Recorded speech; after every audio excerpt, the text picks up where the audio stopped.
Settle down. Thank you, thank you, thank you. Um, Good morning, welcome, and thank you for being here. I am Thea Lee, President of the Economic Policy Institute, and on behalf of EPI, I'd like to thank our great partners, the National Employment Law Project and Jobs with Justice, for joining us in convening this extraordinary group of people for this urgent conversation at this pivotal moment in history.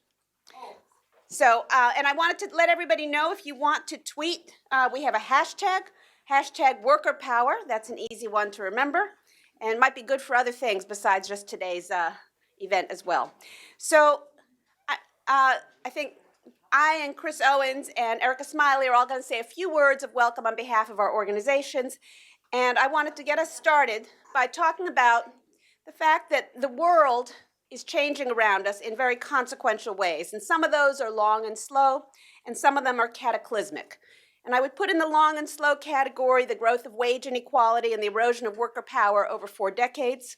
And in the cataclysmic category, the election of Donald Trump and all its consequences.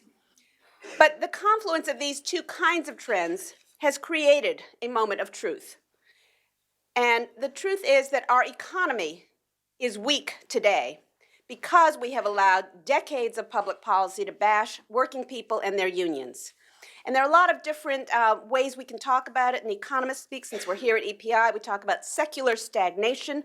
That's just another way of saying there is a lack of demand in the economy. When you spend decades eroding wages and enriching the wealthy, you wreck the consumption capacity of your economy. And the U.S. economy is 70% powered by consumption. So when you take money away from working people and you put it into the pockets of wealthy people and corporations who stick it in their bank accounts or buy another yacht with it, it doesn't stimulate the economy the way it ought to.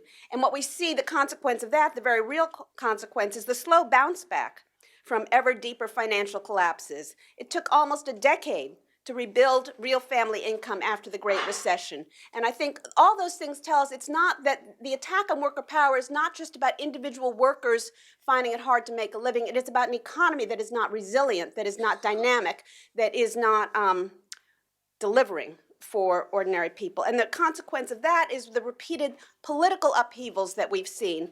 Mike Podhorzer, the former political director of the AFL-CIO, used to talk about every election is a change election these days. The election of Barack Obama in 2008 was a change election. The election of Donald Trump in 2016 was a change election. And the reason people are looking for change is that working people, black, brown, and white, men and women, urban and rural, and actually up and down the education scale, are find that they are working harder or not working at all, and that their kids are facing enormous challenges, that the American dream, as we talked about, where your kids do better than you, has really faded for a lot of people. And a lot of people see it in the consequences of their everyday lives.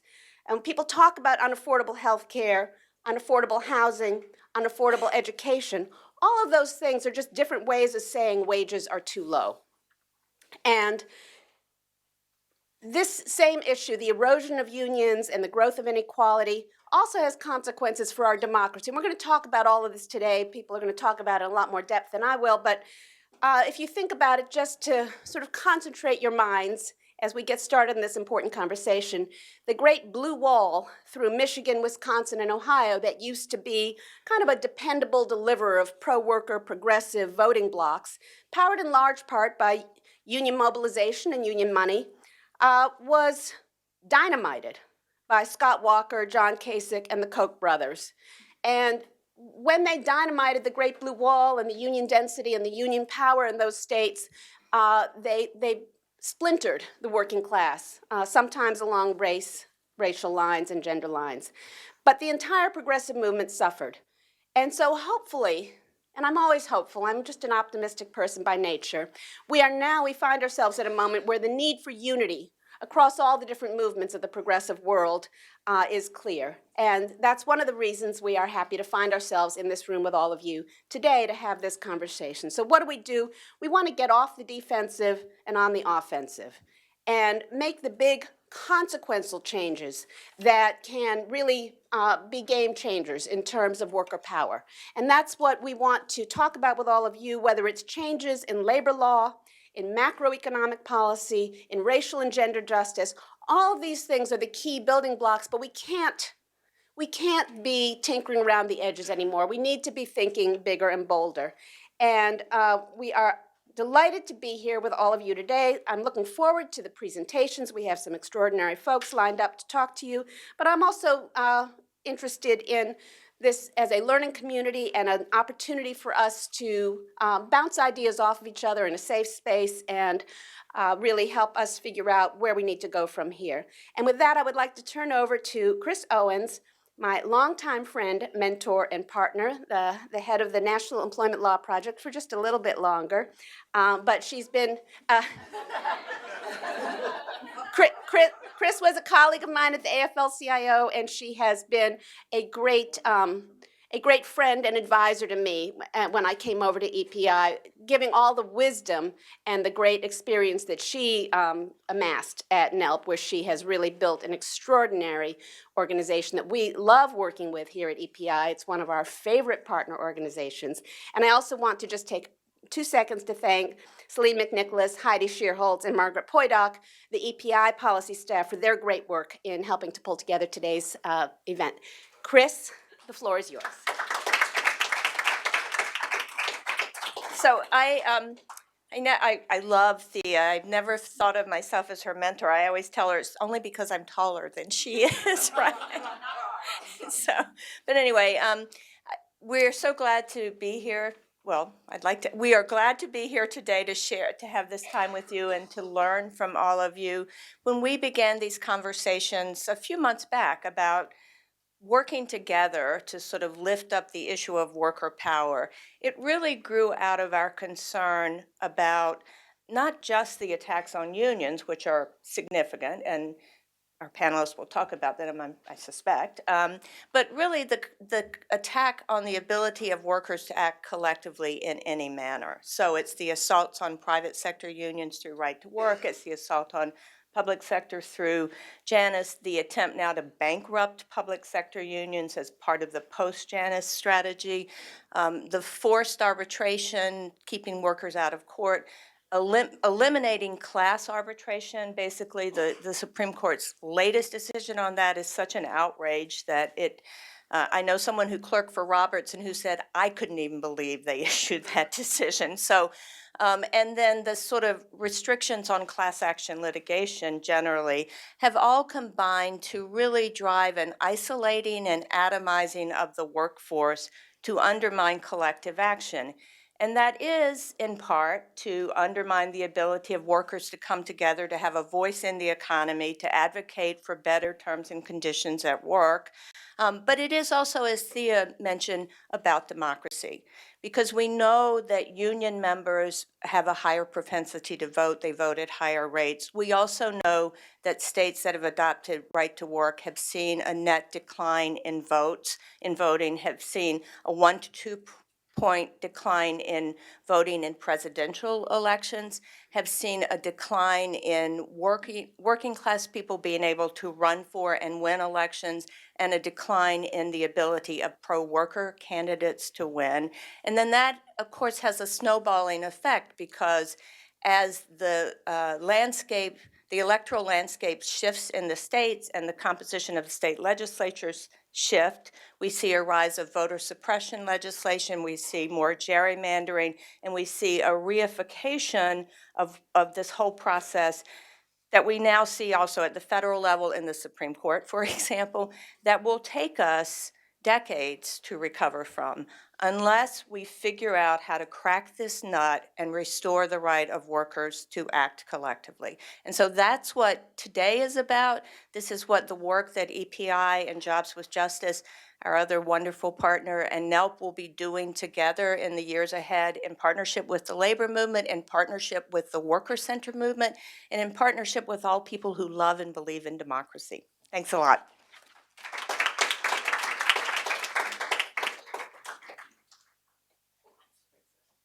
All right, I'll be brief because Chris and Thea said most of it. Good morning, by the way. It's good to see many of your faces.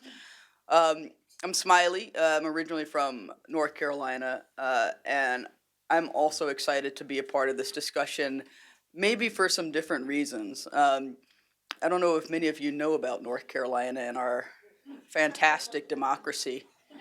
I think that one of the things that Chris said that's really important is that this work of restoring and building worker power, and for many for the first time, isn't just a rights-based thing, just to restore some rights to a handful of union members. This is actually a really core and central fight to building and a healthy and powerful democracy in the country.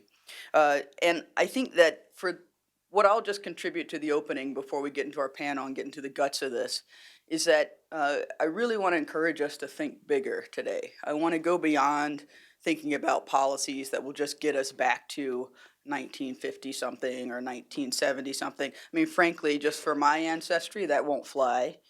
And that's not actually going to help us build for the future, build for 21st century economy.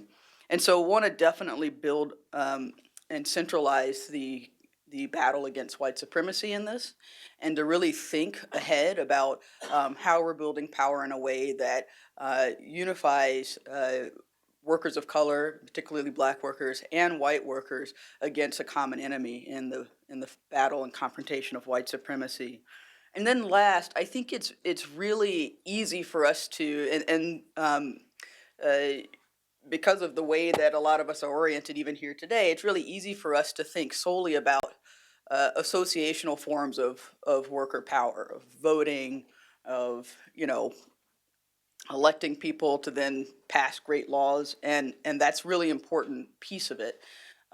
However, at the same time, coming from an organization where our mission and values are about getting working people into a position to collectively negotiate for themselves and to be able to take collective action, like Chris said, in ways that leverage power, not just associational power, but our power to control different marketplaces, our power to control production, like to actually really be specific about what we mean when we talk about worker power today and the policies that we're trying to win, because we don't want to just put some good words on paper that don't ultimately build power for real people in context to corporations. We want to actually put policies in place that create on-ramps for workers to build real power in each of those categories and others. So despite the fact that I'm super excited that worker power is kind of the new black right now, it's like totally sexy, so that's really fantastic.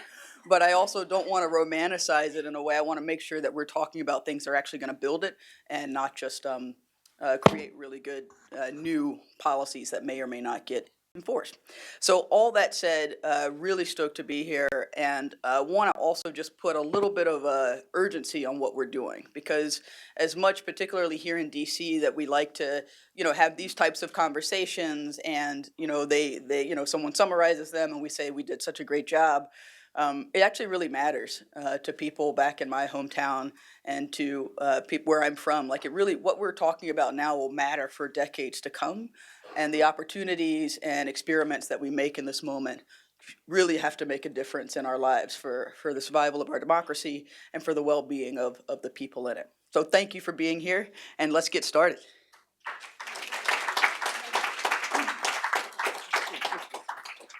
Thank you so much, Smiley, and thank you, Chris. I think you can all see why these three organizations are at the center of convening today's event. And I wanted to, before we launch into the first panel, which we're really excited about, I wanted to thank one more extraordinary individual, Judy Conti, who has been a great partner and a great friend, and who is, as always, tireless and very energetic in helping to make this a terrific and successful event and to fill the room today. And with that, let me introduce the moderator of our first panel, Strengthening the Right to Unionize and Collective Bargaining. It is Celine McNicholas, the wonderful Director of Government Affairs at EPI. We are so lucky to have her, and with that, the floor is yours, Celine. Thank you. Thanks, Thea. And I'll just thank Judy, who's been a wonderful partner on this as well, and Margaret for all of her help. So we've heard already this morning really compelling reasons why it's so important that we have conversations around building worker power, and why it's fundamental that a critical piece of those discussions focus on building collective bargaining rights. And that's exactly what the first panel today is going to talk about. We're going to examine reform efforts at the federal level to expand collective bargaining rights, and also state actions. And so I'm joined today in this conversation by the wonderful Nikki McKinney, who's the Labor Policy Director for the Senate Help Committee. And she's going to focus her remarks on federal reform efforts. Her boss introduced a bill earlier this year, the Protecting the Right to Organize Act, or the PRO Act, and she's going to talk to us a bit about that. And then Steve Kreisberg, who is the Director of Research and Collective Bargaining at AFSCME, is going to talk about state-level efforts to expand and safeguard collective bargaining. And then Lynn Rhinehart, who most recently was the General Counsel at the AFL-CIO from 2009 through 2018, and who we at EPI are so fortunate to have as a senior fellow, is going to talk about efforts to repeal right-to-work laws. So we've got a lot of ground to cover this morning, so I'm going to turn it over to Nikki, but be thinking of your questions for sure. Thanks. Good morning, everyone. I want to thank NELP, EPI, and Jobs with Justice for inviting me to participate in this event. It's sometimes surreal for me to sit on panels like this because when they say it takes a village to raise a labor policy director, that's really true. Absent 3 women in this room, Sharon Block, Judy Conti, and Celine, I would still be a stupid Republican labor policy staffer on the Hill. Yeah, they didn't tell you they invited a Republican, did they? But they raised me into the labor policy director for the Democratic staff, and so that's why I'm here today. So I want to thank the 3 of them. Right, thank you. Thank you, Smiley. Thank you. So I really appreciate the framing that Thea and Chris and Smiley gave for today's discussion.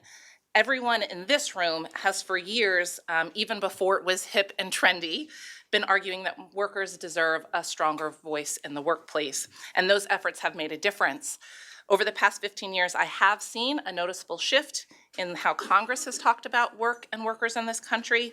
During the lowest points of the recession, Congress was focused on ensuring workers, particularly those hardest hit by the downturn, had access to safety nets that would allow them and their families to remain afloat. As we began to see the economy rebound, the focus was on jobs. Every member wanted to introduce a new jobs bill that would somehow magically create jobs where they didn't exist previously. Then the turn was to not just people having a job, but that those jobs being good jobs with a living wage.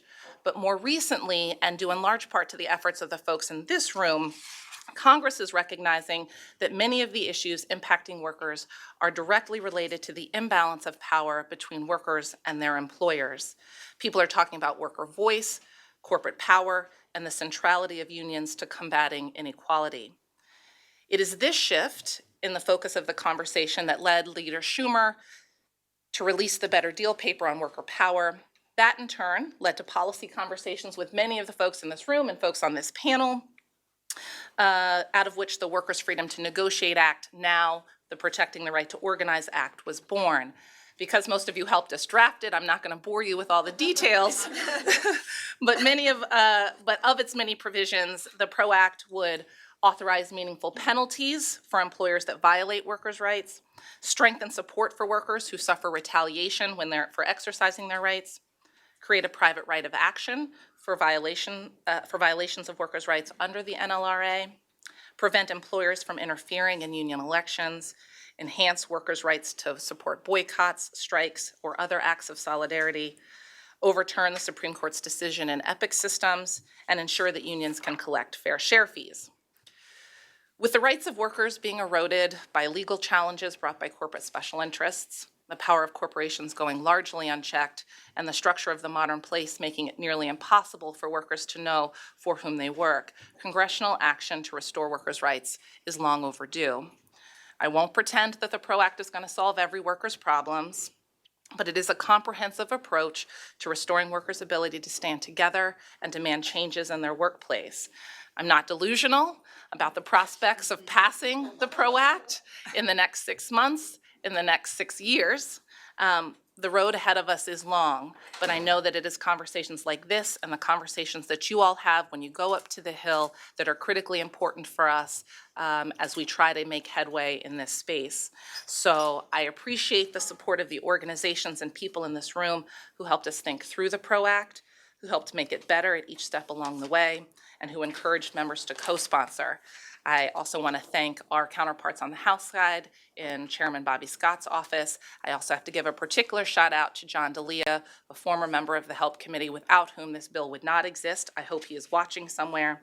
I look forward to standing next to each of you in a very crowded room in the White House one day as this bill is signed. And why are you laughing at me? I am very serious about that. I want the room to be even more crowded than this one when it is signed into law, and that will in fact happen as discussions like this make sure we get there. So thank you. Thanks, Nikki. Sure. Well, thanks. It's a pleasure to be here, and I appreciate EPI and NELP and JWJ for inviting me. So, picking up on what Nikki just said, I just finished my 25th year at AFSCME, and one of my first assignments when I arrived was to draft a state employees collective bargaining bill for the state employees in Nevada. Yesterday, the governor signed that bill.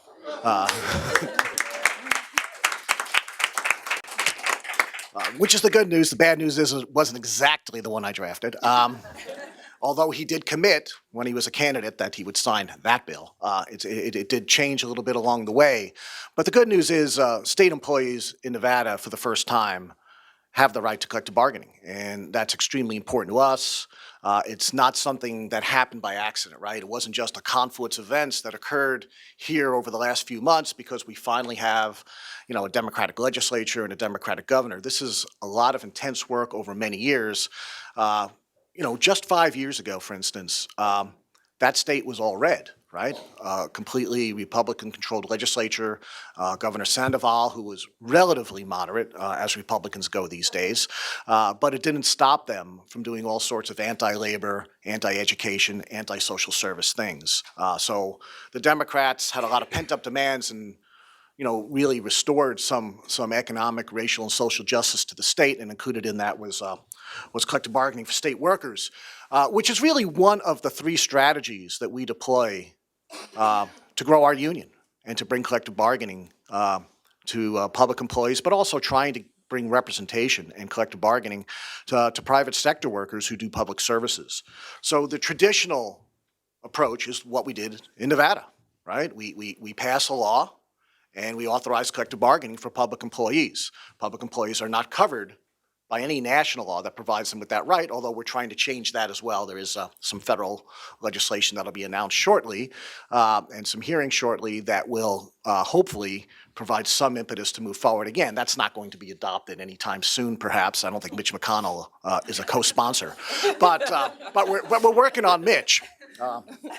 But the idea is really for us is we work these things at the state level. So we're trying to bring collective bargaining to those states that don't authorize it. Now, Nevada turned, and we've got it, right? It's the first time in 16 years a state has adopted a statewide law for public employees.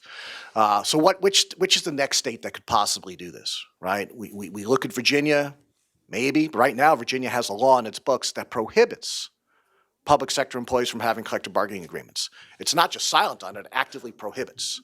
Right? North Carolina has a similar law. Texas has a similar law with some exception. So Virginia is a possibility. They haven't had Democratic control in that state since, probably Chuck Robb was governor, and he supported right to work. So we look at Arizona. Is that a possibility? We could look at Colorado, where our partners at SEIU and AFT have a state employee affiliate that made a run at the same thing we did in Nevada this year, came up a little bit short, in part because, I don't like the governor, so I'll just leave it at that. But he's not a pro-labor guy. Colorado is a very difficult state for labor. They are trending Democratic, but they're environmental Democrats. There's some belief in economic justice, not as much belief in labor, right? In labor rights and collective bargaining. It's just not that kind of state. And so it's an uphill battle. We were successful in Nevada in large part because of culinary, right? The Unite Here local in Las Vegas was extremely powerful, extremely active, and unbelievably supportive of our effort. And they deserve a lot of credit for the passage of this bill. But the other approach is in states where we've had collective bargaining, but yet there are large swaths of employees that are excluded. This year in Washington State, for example, we brought collective bargaining rights to the Attorney General's office, not just to the clerical staff, which we've always had rights for, but to the Assistant Attorney Generals. That's unusual for Assistant Attorney Generals to have bargaining rights. But they do in Washington State now because we've expanded to these kinds of residual groups of employees that have not had rights, that have been left out. We did something similar in Maryland a few years ago, where there were constitutional officers like the Comptroller's Office and so on that were left out. In New Jersey a couple of years ago, groups of temporary workers were excluded from the statute, from coverage, and we brought coverage to temporary employees. So we continue to look at these residual workers, again, through the state law approach of expanding bargaining rights. There's another group of workers that many of you are familiar with called independent providers. We call them IPs. They're often paid by the Medicaid program or the Child Care Development Block Grant programs. So these are child care providers who work in their own homes very often.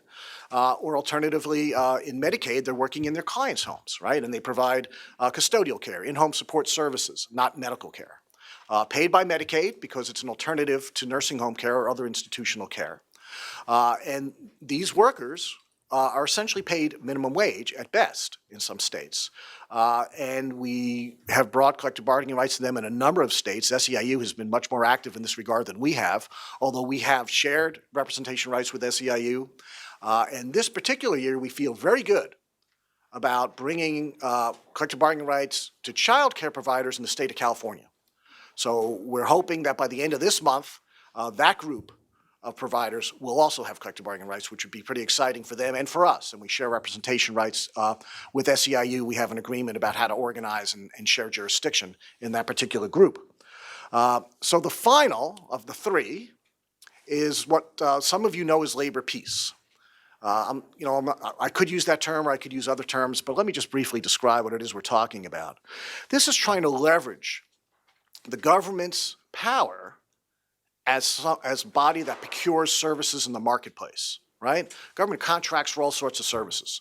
It could be behavioral health care. It could be UPK programs.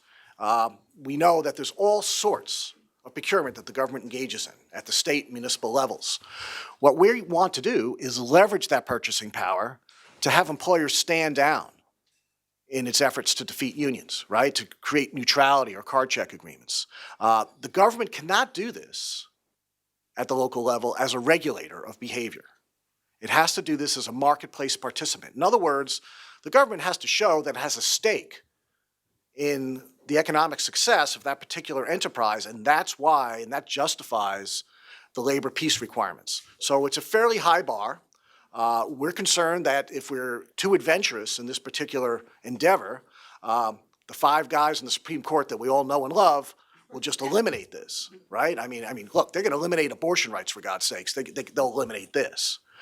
So we have to be very careful and strategic about how we deploy this, but we are looking at this approach, right? We have many public employees who are denied the right to strike.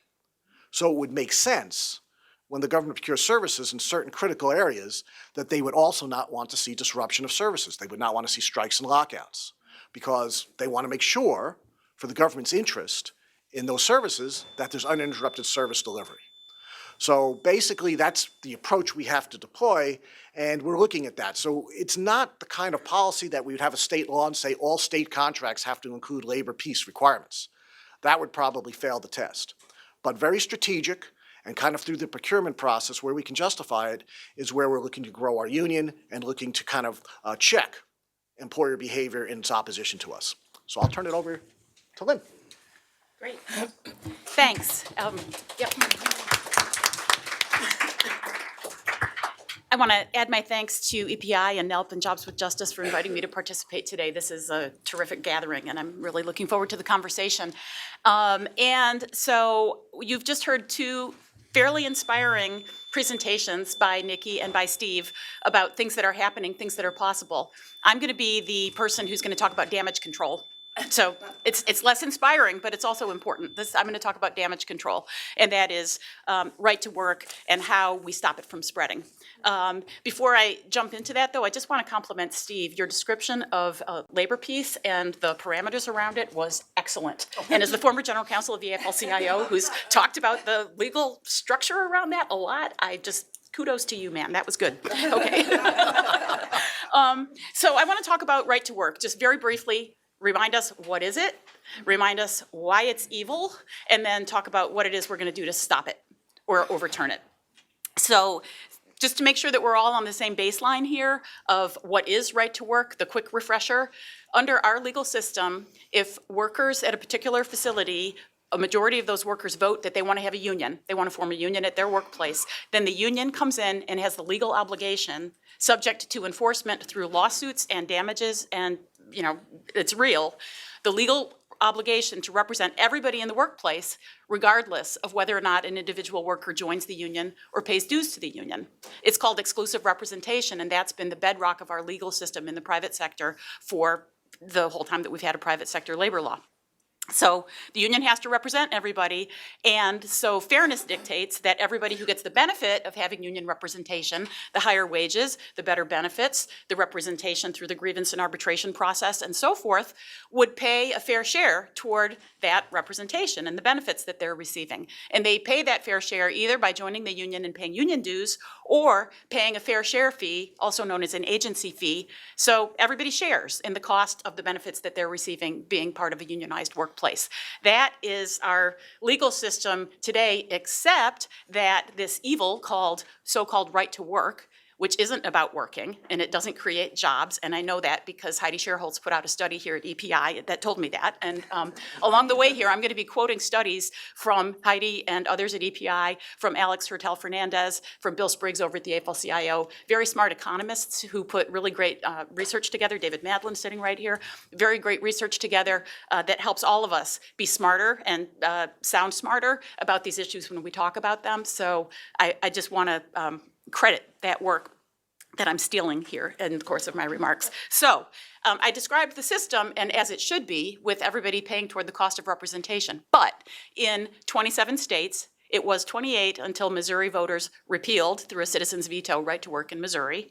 The system has changed for private sector workers, and the state has made it illegal for unions and employers to agree that everybody should pay a fair share fee. That's what right to work is. It's banning private agreements between unions and employers that fair share should be the system in their workplace. Okay, so unions don't automatically get fair share just because they're there. They have to negotiate that and include that as part of their agreements with employers. Many employers include it because it's good policy, it creates unity in the workplace, but not all do. For example, the Washington Post down the street does not have fair share at their workplace. So it's a private agreement that is banned in the 27 states that have right to work. So that's just our thumbnail refresher of what right to work is.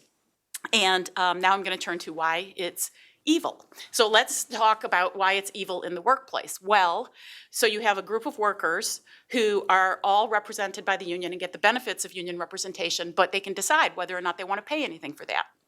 So you can decide, and right to work creates this incredible financial incentive for workers to decide, you know what, actually, I'd like to get those benefits for free. I'd like to have the union represent me if I have a problem on the job, but I'm not going to pay for it. Steve's going to pay for it. Steve, the good union member who's paying his dues, is going to pay for the union to represent Lynn, the freeloader, who's getting something for free. What does that do to solidarity in the workplace? What does that do to it creates divisiveness and resentment, and it also, at the workplace level, that's a problem. And then at the union level, it keeps resources from the union so that the union has to do more with less. They have to provide the representation, as I mentioned at the beginning. They're legally obligated to provide that representation, but they're not getting any money for it from the workers who've decided to drop out and be freeloaders. So it's a financial drain on unions. It creates divisiveness and undermines solidarity in the workplace. That's all bad. Now it gets worse. Ready? Right to work, in the states that have adopted right to work, wages go down, not just for unionized workers, but for all workers. And again, I know this because Heidi Scherholz told me that right to work lowers wages for all workers, union and non-union, in right to work states by 3%. 3%, that's a lot of money. That's bigger than the raises that many workers get each year. So that's real money that is not going into workers' pockets, that is not being spent on consumer goods. So it weakens our economy. It also is money that taxes aren't being paid on, so it hurts state and local governments who don't get taxes. And then, and as I said, it weakens unions because they have less resources. And when you have weak unions, what you have is less investment in education in a state. You have fewer people covered by health insurance in a state. You have more statutes passed preempting local labor standards. There's studies that show the more you have right to work, the more you have the bad guys coming in to preempt strong local labor standards. And you have more voter suppression laws. And it gets better, worse, hold on. As Thea, I believe, alluded to in her remarks, or Chris did, right to work actually reduces participation in elections. And this has been documented through research by Alex Hertel-Fernandez and others, that in states that have gone right to work, voter turnout is 2 to 3% less in various levels of elections, 2% less in the last presidential elections. So think about this. Michigan, Wisconsin adopted right to work. Who lost Michigan and Wisconsin by less than a percentage point? Right to work suppresses voter turnout by 2%. Okay, get it? Like there's like a serious correlation here. So Alex found this quote from the State Policy Network, which is part of the group of right-wing think tanks that are pushing their anti-worker, anti-progressive agenda. And they said in a fundraising appeal for their efforts to adopt right to work that the point of this campaign is to, quote, defund and defang one of our freedom movement's most powerful opponents. We must clear pathways towards passage of so many other pro-freedom initiatives in the states. So, you know, they say it. That's what it's about. It's about power and shifting power away from workers at the workplace to corporations and the wealthy so that they can ram their agenda through in the states. And they do. Right to work comes with a package of other anti-worker, anti-progressive legislation. And so, you know, people like to think about it as being about unions and as institutions and money. And, you know, it does hurt unions' pocketbooks, but it's much more than that. It's about this whole agenda, and it's about, you know, pushing through and eroding worker power and progressive power in the states, and that and hurting all workers, not just union workers, but all workers, and that is why it's so evil. So what are we going to do about it? Okay, a few things. One is we need to really expose right to work for what it is, that it is not about unions. It is about a power grab by corporations and the wealthy to take power away from all working people, whether or not they have unions, okay? And we just need to talk about it more like that so people understand what it is, what the real evils are, and what the agenda is of the people who are pushing right to work in the states. So that's one. Two, we need to stop it from spreading. We really need to be all in to stop it from popping up elsewhere, and that's at both the state and the local level.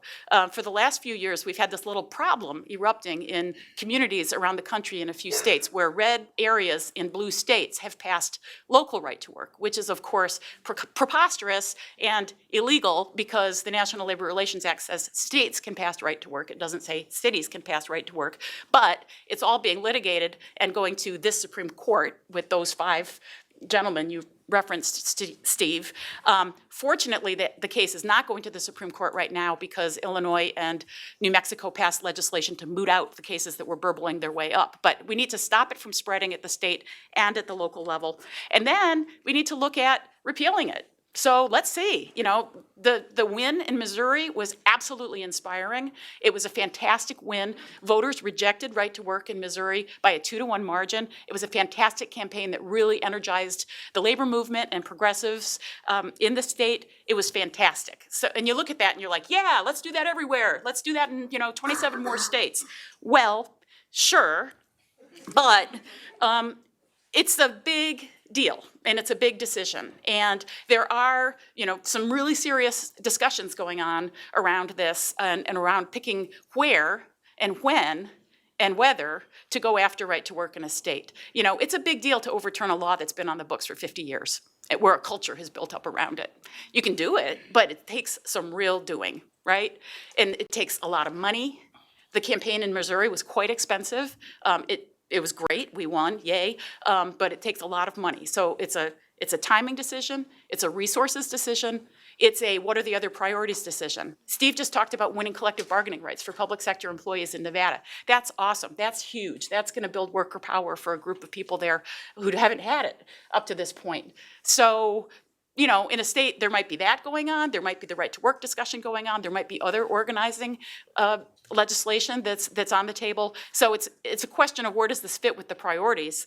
And then there's also the recognition that if you go down this road and decide to launch one of these campaigns, it brings out the other side big time. The business community does not want, and the right-wing think tanks do not want right to work overturned in these states, and they're going to throw down big if labor and its allies, you know, come forward with a campaign to repeal right to work. So sure, yeah, great, let's do it. But it's going to be a very deliberate and strategic, informed discussion by, you know, by the unions in the state to decide whether it's the right thing to do. And at the moment, there aren't a whole lot of states where the political representation lines up so that it's even, you know, realistic right at the moment. So I think we have to take the long view on this and see where this strategic discussion lands, and then when it's made, be all in to support repeal of this evil law. Thank you.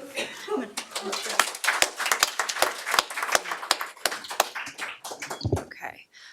So folks can be thinking of their questions, but I definitely have a few, but I'll try not to dominate. I am actually not at all optimistic by nature, unlike Thea, but I do feel optimistic right now because even though I am not an economist, the numbers I do know are 40 co-sponsors in the Senate right now for the PRO Act, and I think that that is very significant in terms of, you know, letting folks know that at least policymakers recognize that there is the need for reform in this area.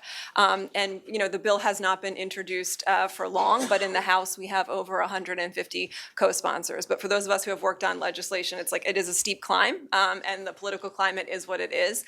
But you have a lot of folks in this room who are researchers, you know, grassroots organizers, and advocates. And so what can we do? I mean, we've heard, and I'd ask the same thing to, you know, Steve, but I'll start with Nikki. Like, what can we do as researchers, as advocates, folks who have grassroots components to support and continue to build momentum? I mean, we need to hold policymakers accountable. It isn't going to be this Congress that something gets enacted, but how do we get from A to B? You know, what can we be doing to support your efforts? Great question.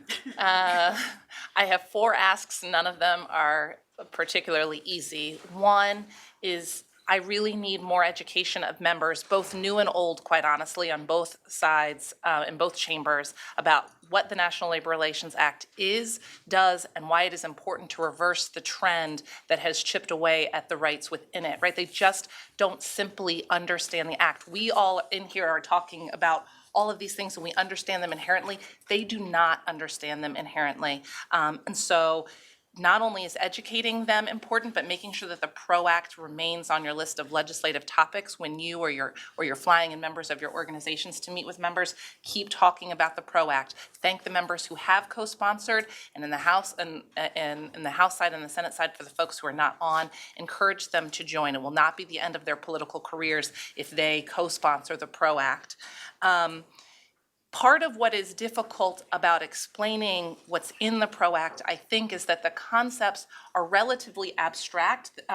It is particularly helpful if we find, when we find their constituents who have had a problem organizing, who have experienced retaliation when they have attempted to exercise their rights, and being able to say, here is a real-world example of someone from your state or your district who has experienced an issue, and here is the solution in the PRO Act for them.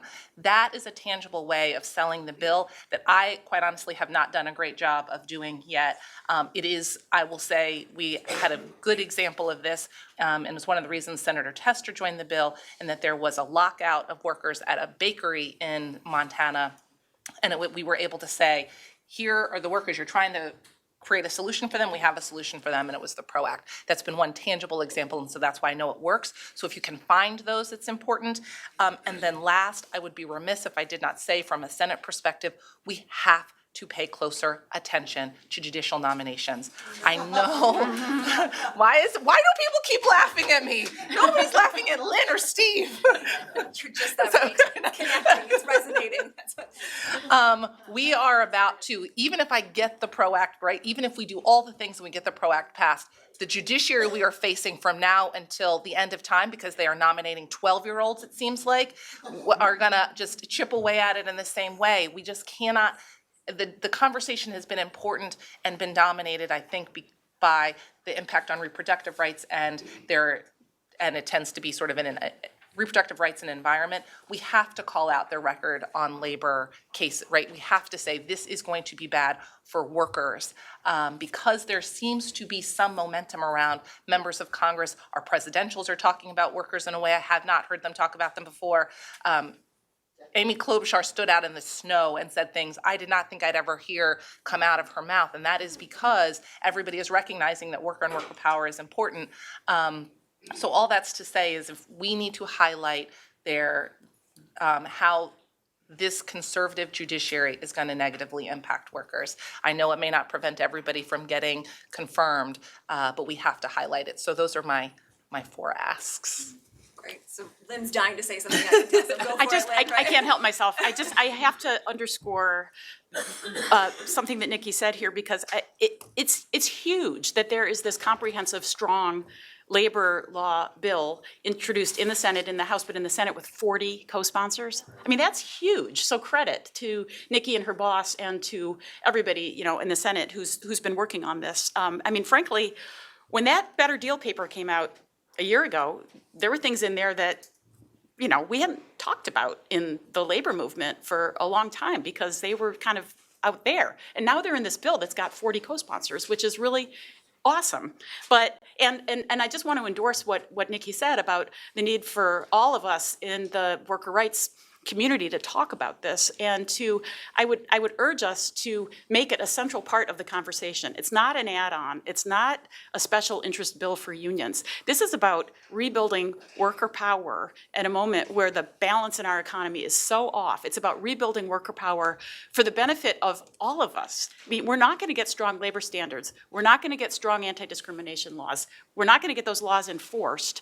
We're going to have more voter suppression if we don't have a strong labor movement. So I just really urge us to make it a central part of the conversation and for groups that aren't unions, frankly, to get out there and talk about this as being a central part of how it is that we all get our collective agenda advanced. So the more we can do that, and the sooner we can do that, because we know the bill's been introduced and we got to build for passage, the better. So that's my plug. Thank you. Yeah, it wouldn't be a good panel without a little bit of dissent. So, anybody remember the name Kay Hagan? Yes. How about Blanche Lincoln? Yes. How about David Pryor? What do those 3 people have in common? They were co-sponsors of the Employee Free Choice Act and voted against cloture. So 40 sponsors is great. We had a supermajority of sponsors in 2009 for the Employee Free Choice Act, and we couldn't get a vote in the Senate on the merits of the bill. So we all know that, right? We all know that politicians' commitments really don't mean a lot. So we have to be sober about this. So I talked about Nevada. So we thought we had a commitment from a governor. 6 weeks ago, he tells us he wants to do a task force to study collective bargaining. That's where they wound up in Colorado. We fortunately overcame that. Then he told us he didn't want to bargain over economic issues. And we fortunately overcame that. We got a bill. Like I said, it's not, it gives us probably 80% of what we want. But the point of the story is that if we're not building power on the ground, we're not going to be able to move the politics and sustain the kinds of commitments that we get in September and October, right? Dee Taylor, the president of Unite Here, said it best at a rally we had just a couple weeks ago. You can't be our friend in September and October and November and forget about us in January, February, March, April, and May. And too many politicians, and that's the legislative session in Nevada, too many politicians behave that way, right? So the way we're trying to achieve success is this balance, right? You put too much pressure on some of these governors, they go the wrong way, is part of it. And governors are powerful people. So we have to be strategic about this. But if we're too reliant on our political system, we're not going to achieve the gains we need to achieve. I think we've seen that, right? The pendulum swings, it's swinging much more rapidly. I think it was Thea that said that all the change elections that Potters were talking about, right? So we're looking for things that are more durable. And the only things that are durable in our view is membership power, right? If we're not building our membership, if we're not building the union on the ground, we're not going to be able to sustain gains. We made errors in how we responded to Scott Walker, right? And so we lost our organization. So we learned from those mistakes. But it's very difficult for a public sector union that is dependent upon government policy to maintain its strength in the face of that kind of harsh political attack. So these are challenges. So when we talk about going on the offensive, for us, we can't adopt favorable legislation in the absence of building an organization on the ground. That's probably the most fundamental lesson that we've learned over the last couple of decades. You know, back in the 80s, we can do a very transactional deal with politicians and get collective bargaining legislation. That's maybe what we did with Governor Celeste in Ohio, for instance. We had Republicans supporting us, right? Governor Thompson in Illinois, Governor Ray in Iowa. They were champions of the collective bargaining bills in their states, and they were Republicans. Those days are gone, right? Those days are gone, at least for the foreseeable future. So in light of that, we have to have greater strength in the ground. And part of that is not just our own membership, but building the kind of coalitions of other progressive groups. We can't be as insular as we've been. We have to, as labor, reach out more broadly to the community, whether it's environmental, racial and social justice groups, poverty groups. We have to be much more inclusive and build those bridges if we're going to succeed. Great, thanks. So I think we have a mic somewhere, if folks from the audience have questions, and if not, I'll continue to take up everybody's time here. Any questions? Okay. On the about the PRO Act, I'm not totally familiar with it, but what are your thoughts about essentially an anti-preemption provision that simply says that the National Labor Relations Act it does not preempt local and state labor initiatives, maybe sets a floor? There is a provision in the National Labor Relations Act for deferring to state agencies under certain circumstances that will help in some places, hurt in other places. What's your thoughts about that? I would say that when we were thinking about the PRO Act specifically, we had a sort of a list of greatest hits of that which we had seen employers and legal challenges chip away at. And so that was the basis from where we started the conversation for the PRO Act. I think your idea is interesting and one that would require a lot more socialization in order to make what we would consider mainstream. Steve is correct. 40 co-sponsors on this bill doesn't really mean a whole. It is important. It doesn't mean a whole lot. We were able to get 40 co-sponsors because we were very clear-eyed about some of the provisions. We don't repeal 14B in our bill. That was a strategic decision in the hopes of getting some members on. It didn't pan out. But your idea is an interesting one. 14B is actually an anti-preemption provision. It's a state provision. Right. Why not all the way out of state? Can I jump in on this? Yeah. There's a very active debate that's happened over the last, I don't know, I guess since 1935 when the labor law was passed, about what it should say about states' ability to move on labor relations. And as far as I know, the debate hasn't died down at all recently. And the reason for the debate, and I mean, you sort of think about the point of the question of why not let states go do progressive labor policy. Sure, why not? The thing is that for labor relations, it's really hard to define what's the floor. This isn't like minimum wage. The floor is $15, right? It's going to be $15. The floor is going to be $15. Yep. It's not like that. This is labor relations, which is messier than that. You've got a labor law that says that employees have the right to form and join unions, and they have the right to refrain from forming and joining unions. So in those red states, if you open up the door for red states to legislate labor relations, they're going to be like, oh yeah, let's load up on that right to refrain stuff. And by the way, no card check, and we have to have elections, and the elections are going to be every year, and yada, yada, yada. And there are a lot of red states. And then in the blue states, we could probably get some really good stuff passed. But there's just a lot of concern about if you open the door, are we going to lose more in the red states than we're able to gain in the blue states? And that is something, Nikki, you're right, that they needs a lot more focus and study and analysis. she's going to, I'm going to name her again, Heidi Shearholtz and Gordon Lafer did a really interesting paper on this a couple years ago, comparing winners and losers in red states and blue states and what it might look like if you change the rules on preemption. And I really encourage folks to take a look at it, because it's like our sentiment is all, I think, in the same place, but it's just really hard when you get down to the practicalities of what it would mean in real terms in the state, because it's not like the minimum wage or 5 paid sick days. It's just hard. Absolutely. Are there any other audience questions? Hi. I'm Dr. Caroline Poplin. I grew up at a time when labor was at its most powerful in the 50s and 60s. I'm just curious from Mr. Kreisberg, what did you do wrong in the Scott Walker, in the campaign to get rid of Walker? How much time do we have? No, I think the single biggest thing, in the interest of time, the single biggest mistake we made is we focused on Walker. We didn't focus on our members.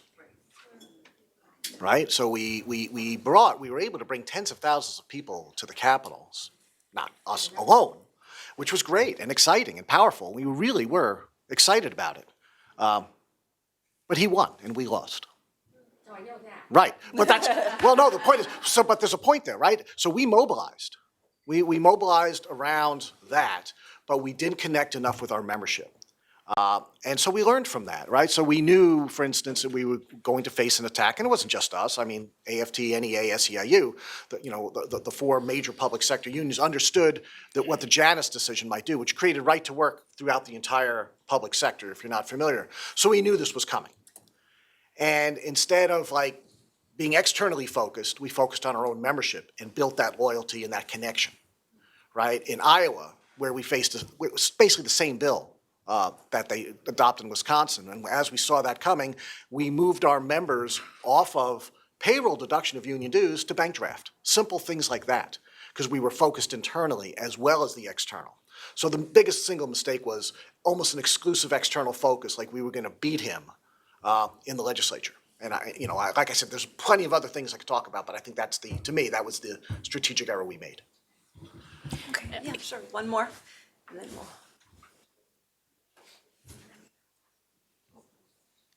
Hi, Sunu Chandy, National Women's Law Center.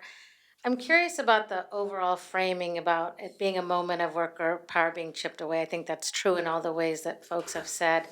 Coming from a women's rights group and sex harassment and seeing all of the collective action on that front, which is a workplace justice context. There's been many, many bills at the local and state level, expanding protections, expanding workplaces where that those protections happen, and lowering the standards and all the things we wanted on federal efforts. So I'm curious how these two movements intersect, because they're all about workplace justice. And I have a specific question about Colorado. I was just with the Colorado Women's Bar Association. They had worked on an equal pay bill that was being signed by the governor, and I believe it was signed again, creating, better standards for bringing equal pay claims for women in the workplace. So it's just curious to me how these things are happening at the same time, and wondering if the panelists can talk about how we can help that, create better outcomes for everyone. Sure. Anybody want to start? Go ahead. Okay. Well, I guess from my perspective, when we create collective bargaining rights and we have more workers and unions, it gives us a strategic advantage long-term to adopt and enact favorable labor policy at a labor standards level like you're discussing. So I think that to me is one of the weaknesses that we have in Colorado, right? We can protect workers through labor standards, but we're not willing in Colorado to build worker power. When we have strong unions, we have greater voter turnout, as Lynn pointed out, and frankly, we're electing more progressive politicians. As we described to the governor in Nevada, they're trying not to be Wyoming anymore, right? They're trying to be a state that's a little bit more diverse in terms of its economy. But they have a revenue collection system that looks a lot like Wyoming, like a backwater. So it can't sustain what they're trying to do. Labor leads those revenue coalitions. We help put them together, which creates the funding for all the kinds of programs that we like to see that go beyond labor. The same thing for labor policy more generally, or employment policy more generally. So the right understands this. The left doesn't, right? Republicans pay a lot more attention to labor than Democrats do, typically. That may be changing, but that's been the problem. That was the problem for most of this decade. That's probably been the problem for most of the last 30 years. So until we, I think we have to look at this strategically. Yeah, it's self-serving for me to say that. I know that, but I think the evidence is there that when we have a strong labor movement, take a look at the laws in California and New York. Right? It's not an accident. Take a look at what we've been able to do in Washington as labor's gotten stronger over the last 10 years. Oregon, where labor's gotten stronger over the last 10, 15, 20 years. What we've been able to accomplish. The evidence is there for us. So I do think we have to kind of coalesce on the employment side around the idea that we need more people in unions. And it creates, I think, the kind of the sustained momentum for employment policy and positive change. I'm going to just pile on briefly to what Steve said, and I agree with everything you said, but I also think to just emphasize that the best way to advance women's equality in the workplace is through strong unions. If you want equal pay, it's in the collective bargaining agreement. If you want paid sick days, it's in the collective bargaining agreement. Protections against sexual harassment, it's in the collective bargaining agreement. And, the labor movement at this point is almost majority women. It is a huge women's movement. I think we need to do more to lift that up and to really build the link between the women's movement and the labor movement, but they really are the same movement striving for the same goals, and you can see it in those collective bargaining agreements in the workplace. So, great question. Thanks for it. Okay. Well, thank you. Thanks to our wonderful panel. We want to be respectful and keep the conversation going, so I'll turn it back to Thea. Thank you.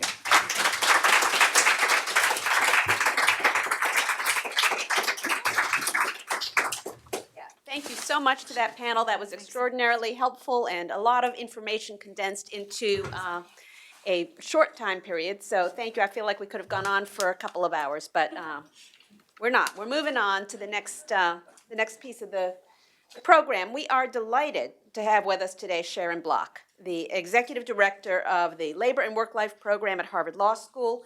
Many of you know her. She served as the Principal Deputy Assistant Secretary for Policy at the Labor Department and Senior Counselor to Secretary Perez.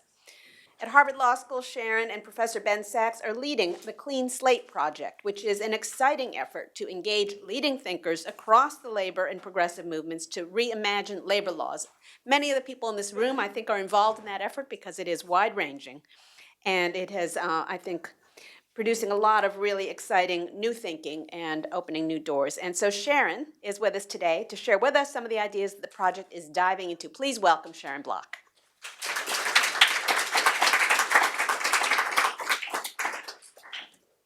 So thank you, Thea, for that kind introduction. And I want to start by thanking everyone at EPI, NELP, and Jobs with Justice. I am so grateful for the collaborations and partnerships that I've shared with all three organizations.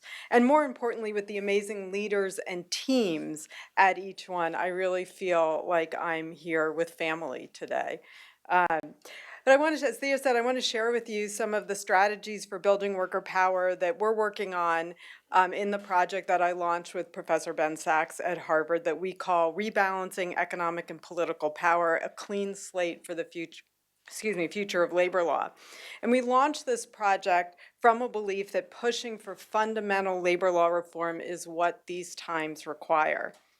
And I don't come to this dire warning easily, nor is it comfortable for me to stand before you and say that for the most part, I believe we need to scrap the National Labor Relations Act and start over from a clean statutory slate.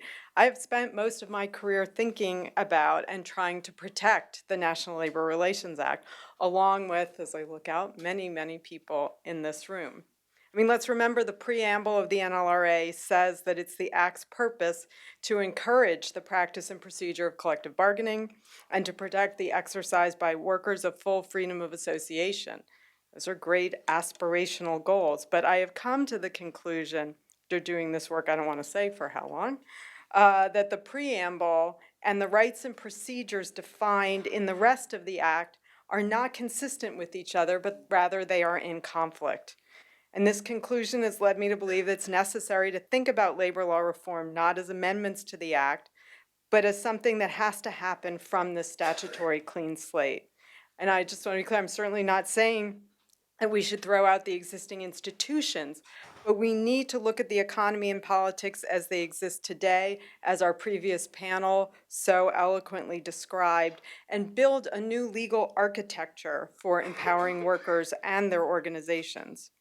And one important aspect of this approach to reform is that it gives us the opportunity to rethink the rights and institutions created and enabled by our current labor law to ensure that going forward they're centered on all workers and not held back by structures that originally were designed in part to hold back Black workers, immigrants, and women. So to accomplish this rather ambitious goal, I have spent most of the past 18 months on the Clean Slate Project with the help of many, many people, including approximately 80 who are regularly engaged in working groups at the core of the project, and many of whom are in this room, and I am so incredibly grateful. And really, Ben and I are humbled by how much support and help and investment of time and resources that people have put into doing this work with us. So we are trying to come up with big reform ideas that we believe are necessary to rebuild labor law to meet today's challenges. I'm not going to spend a lot of time making the case in this room that the law is broken. You all know the statistics. In fact, most of them emanate from this very room, this organization. But there's one statistic that I find surprising and definitive in making the case that our labor law system is profoundly broken. The percentage of Americans who are members of unions is lower now than before the National Labor Relations Act passed. Put another way, workers were more likely to be union members when they had no right to do so than they are now after more than 80 years of having a federally protected right. And as this decline has occurred, we have seen this corresponding decline in the basic measures of economic fairness and equality, as EPI consistently helps us see. So an important step in building a new architecture for labor law is diagnosing the problem with the existing architecture. My thesis is that there exists across the National Labor Relations Act a pattern of driving the aggregation of worker power towards the smaller and narrower field of contestation rather than the bigger and broader.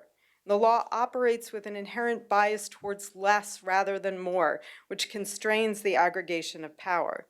This pattern can be seen most dramatically across the following areas: who has the right to bargain, the level at which bargaining happens, subjects of bargaining, and how collective power can be exercised. And this bias towards the small and the narrow requires workers to expend great resources on endless rounds of process to gain voice, but then renders that voice inadequate to build real collective power. So I'd like to spend the rest of my time giving you a peek at what a legal regime that goes big might look like in each of the areas that I just noted are bedeviled by narrowing and limiting principles. I can't tell you what Clean Slate will recommend ultimately because we're not there yet, and we have a commitment to a collaborative participatory process. But I'm happy to tell you some of the big ideas that our working groups are debating, and if they don't end up in the final recommendations, I'll come back. We can have a debate over whether they should have. In terms of expanding who should have the right to collective bargaining, one straightforward yet profound solution is to eliminate the occupational exclusions. The New Deal that gave birth to the NLRA had a racial element hidden just beneath the surface of these facially race-neutral exclusions for domestic workers and agricultural workers. And these statutory occupational exclusions had the intentional effect of writing primarily people of color out of the Act's protections at the demand of racist, mostly Southern politicians. I'm looking at Lane. You probably know more about this than I do. So any questions about that, talk to Lane. But these statutory exclusions are disempowering not only because they narrow the absolute number of workers covered by the Act, but also because they exploit the historically toxic racial divide between workers who might otherwise share an economic and class struggle. So we also need to ensure that workers' right to the dignity and power that comes from collective action is not dependent on their immigration status. That must mean not only that workers are covered irrespective of their immigration status, but also that they are entitled to adequate remedies and protected from having their rights held hostage based on their status. Another obviously necessary step seems to be to give independent contractors the right to act concertedly. This goal could be accomplished one of two ways, either by including them within the collective bargaining law that covers employees, so effectively eliminating the distinction between employees and independent contractors, or by amending the antitrust law to remove that as a barrier to them working together. A more complicated change that we're considering is to redefine who sits at each side of the bargaining table to better reflect alignment of interests instead of job titles or placements on an org chart. So we're looking at how to better identify those supervisors and managers who are currently taken out of the Act's protections, but whose economic interests and ability to exercise power align more closely with employees. And then how can we allow them to bargain with rank and file? We're also considering a couple of really big ideas that would greatly impact how many workers are engaged in collective bargaining. So we're looking at perhaps recommending that every worker should have some form of representation at work. The premise is that workplace democracy should be a right, not a fight. That's how our political democracy works. We don't go to the polls in November to decide whether we should have a democracy. Instead, we decide who should represent us. So we're looking at whether the same should be true for workplace democracy. And that background right to representation may be a union or maybe something more like a works council. But the point is to have a channel for voice everywhere. With our current system of, at best, enterprise-based bargaining, it's impossible for workers to build real power, or at least very difficult.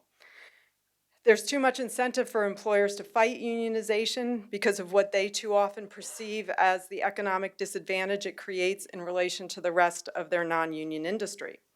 So to address the constraints on the level at which bargaining takes place, we are looking at recommending a system that would move at least some bargaining from the enterprise level up to the sectoral level in some fashion.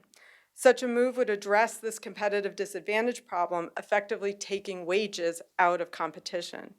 Moreover, there's research that shows that it is good for the economy overall. There are recent OECD studies showing that sectoral bargaining yields lower unemployment rates for youth, women, and low-skilled workers, and very importantly, lessens income inequality.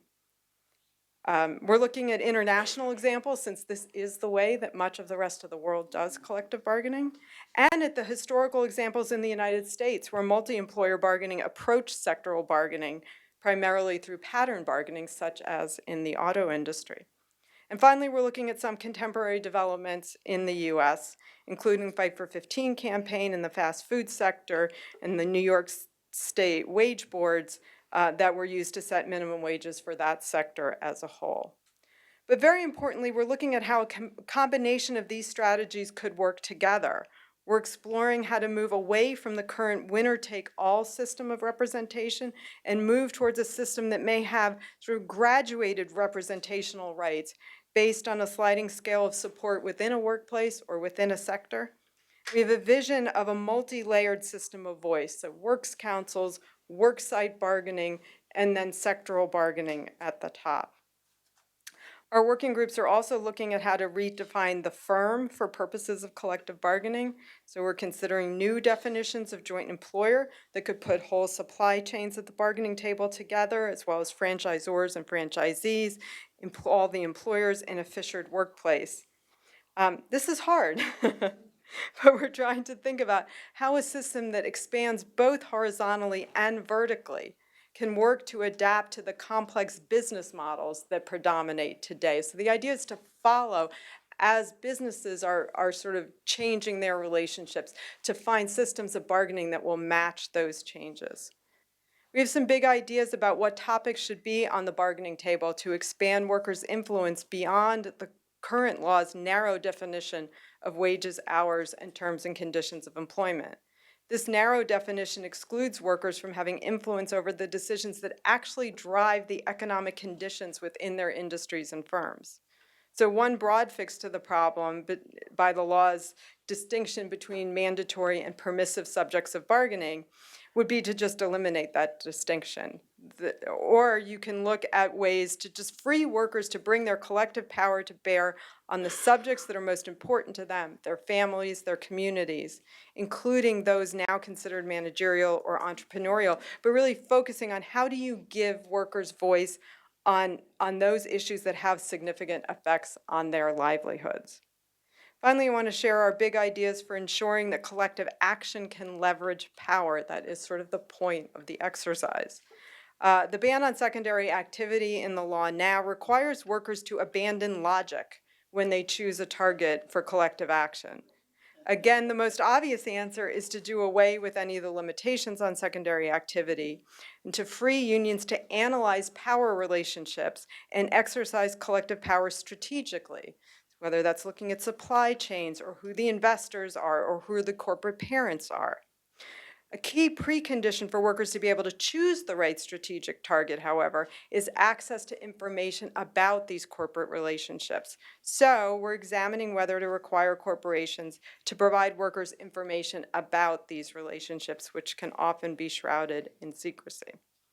We're also looking at ways to expand the possibility of collective action by making it less risky for workers, by enhancing protections from retaliation and constraining employer interference. In this vein, we're exploring ideas such as expanding protections for intermittent strikes, banning permanent striker replacements, establishing a generalized strike fund, expanding the range of subjects over which workers have the right to act concertedly beyond this frequently litigated definition of what is mutual aid and protection, and possibly even adopting a just cause dismissal standard. Finally, with so much collective action moving into cyberspace, we're examining whether the law needs to do more to protect workers' access to the online space. As the law now stands, nothing would preclude Facebook or any other social media company from banning all worker organizing from their sites. And the NLRB is threatening to take away protection for workers' access to employer email systems. So we're delving into how online access could be better protected by the law. And this is one of my favorite parts of the project. We're looking at what the digital equivalent of a picket line could be and how the law could protect it once we figure out what that would be, which I really don't understand. It has something to do with like terms of service and things like that. But I love the idea. We're working on reform ideas in a few additional areas. For example, we're considering whether enforcement of labor standards could involve worker organizations in a way that is empowering, such as some kind of incentive for or mandate for co-enforcement models. Similarly, we've tasked a working group with exploring how the administration of benefits programs could help build new powerful worker organizations. So we're looking at things like the Ghent system, but also the millions of ideas that are percolating around about creating portable benefit systems. In addition, we're looking at reforms to corporate law to better put it in service of building worker power as opposed to destroying worker power. So we're looking at ideas like creating a federal charter mandate that could be conditioned on adoption of pro-worker policies, like having workers on corporate boards or neutrality in organizing campaigns. So as you can see, we have no lack of ambition in the Clean Slate Project. And our focus may seem to be just on adjusting economic power, but as I think Chris in opening remarks and as we've heard from our panel and really from everybody, equally important is the impact that reforms we're considering could have in rebalancing political power in our country. There can be no doubt that the public policy in the US is disproportionately responsive to the wealthy and under-responsive to poor and middle-class workers. But the Clean Slate Project is looking at recommendations that could address the role of workers in the political system directly, such as mandating workers get paid time off to vote or even engage in civic activity. And we're exploring how to clean up the campaign finance laws that treat corporations and unions the same way, even though we all know they are profoundly different kinds of organizations. But a core premise of the project, and again, I think Lynn was saying right at the end here of the previous panel, the presence of strong worker organizations in the economy will lead to a strong voice for workers in the political process, even if you don't do any of these direct interventions. And we agree with everybody here who's been speaking, that restoring that voice is essential to restoring our country to a functional democracy. So although I don't know what the final recommendations will be, I do know that they will not be timid I hope I've given you a lot to think about in terms of how the rules of the game could better support and expand the voice of workers in our economy and consequently in our political life. And I appreciate the opportunity to share these ideas with all of you.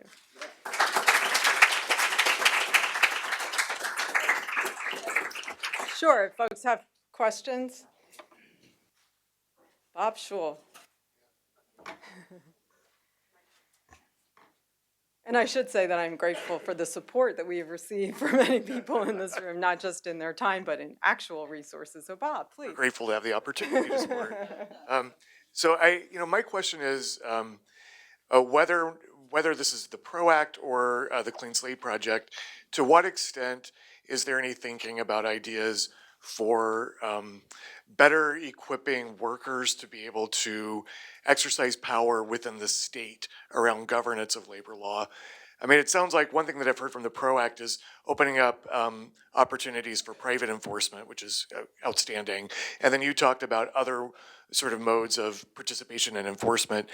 But one thing that strikes me is, say, when you look at, say, the core environmental laws versus the NLRA, in the modern administrative law agencies have mandatory non-discretionary duties that empower workers to sue the government when it's failing to do its job and do its job well. And one of the strengths of the NLRA or the NLRB is also one of its sort of weaknesses from our perspective, which is that it's so flexible that it can overrule itself, and we always have these sort of massacres periodically of labor rights.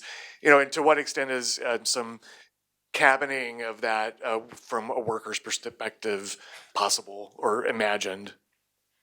No, I appreciate that question because obviously no rights are worth anything if you can't enforce them, right? If they're just words on a page. So we do have a working group that is looking at enforcement issues. I'll be honest with you, this is a huge project and some of it is until we know what system we're creating, it's a little hard to think for collective bargaining rights, what's the right enforcement mechanism? But they are looking at exactly should we have a national PAGA? So that workers because it is a tension, the more you put on the government, the more vulnerable you are when there's an administration, I don't know, that isn't particularly friendly to workers, if you could imagine that. So we are looking at what is that balance between using the strength of the government to signal this is important, because I think that is important, right? What do you want, that signal that this is something that is our national policy, but you want some kind of sort of backstop that has a more private workaround. So yeah, but Terry Gerstein is leading that group. It was with Jose Garza, but Jose is now on to other things. But yeah, those are exactly the kind of ideas that we're trying to get them to think about on that side.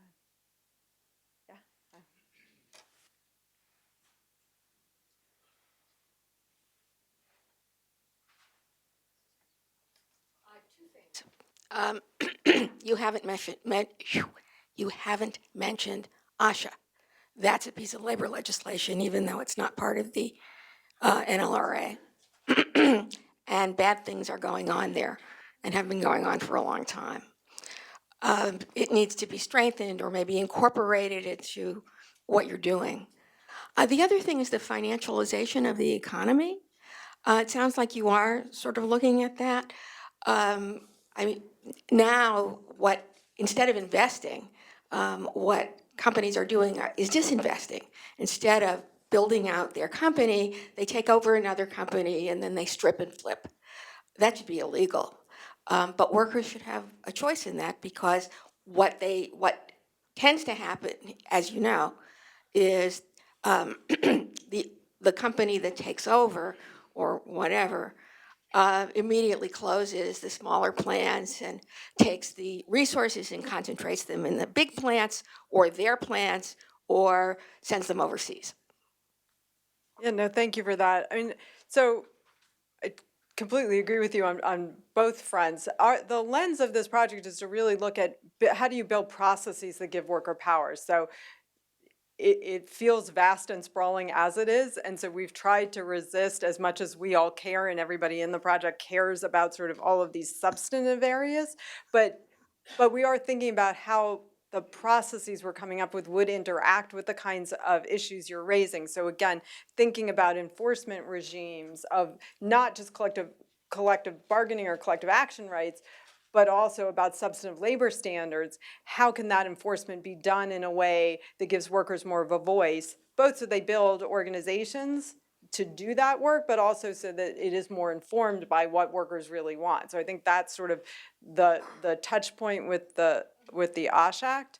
On the financialization, obviously totally agree, and one aspiration of the project is to think about how workers can have voice in those kinds of decisions where the law now really says that is not your business.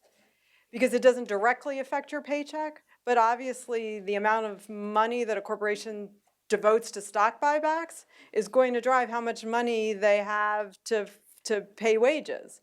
And so if you've got workers at corporate boards, if you've got information rights for everybody through works councils or whatever, this kind of background right to representation, you expand what can be at the bargaining table, topics at the bargaining table, you're creating that process by which workers can have more of a voice in those kinds of decisions. Jared, it's Kim from NELP. Would you be able to expand a little more on what a digital picket line would look like, or is there anyone from the project who could talk a little bit more? So I wish I understood this is the idea. If workers are having a labor dispute, I don't know, let's say with Amazon, that is there a way, just for example, is there a way that, all right, so where are you going to go, right? Where are you going to picket at Amazon? You're going to go to distribution center? Like, no one's going to see you. They're not going to care. What if, though, any consumer who went to the Amazon website that day had to click and say, I understand there's a labor dispute here, and I am choosing to cross this digital picket line. That's my vision. Now, what I understand now is certainly if employees who did that, which would probably be the people who would understand the most about how to do that, they'd get fired, that would be okay. But even if I could figure it out as like a consumer, it would violate my terms of service. So we're looking at not so much technically, I think we have to understand that, and we have some technologists, I'm supposed to call them, who are helping us understand how to do that. But then thinking about what are the obstacles in the law now to be, if we could figure it out, to be able to do it, or to protect people's rights to be able to do that. And I think with the Uber strikes and stuff, there is some, there's more activity in that area. So last question. From the Solidarity Center, working on the international front of worker rights, and was glad to hear you mention that you're bringing in international examples for sector-wide bargaining, because if we look around the world, a lot of countries, even from the global south, have much more progressive coverage for collective rights, not least of which what you mentioned in access to information for collective bargaining. And so I encourage you to link in. The Solidarity Center is working on an international project called the iLaw Network, which is an international labor lawyers network. Yeah, with John. With John Hyatt, right. Yeah. And the other piece is on portability of benefits, which in Chile, I don't know if you know the model, but the domestic workers that many Peruvians and others go to Chile and are able to move back and forth and have their social security benefits, their health coverage, et cetera. And so I just, a plug to continue within the project to doing that, because I think we have a lot to learn from the rest of the world. Yeah, no, thank you. It's been fascinating for me. I don't know a lot about international labor law, but we have now an international advisory group that's about 15 labor law professors, union folks, practitioners from all over the world. We started really focusing on Western Europe because we're all like, oh, well, they do sectoral bargaining, Germany, France, whatever. But really who we are learning the most from, we've learned a lot from them in the Scandinavian countries, obviously, but also South Africa, Argentina, you have in the UK and now in Australia, where they are trying to develop, this transition to sectoral bargaining. So there's just tremendous learning all over the world. So thank you, I appreciate that. Great, thank you.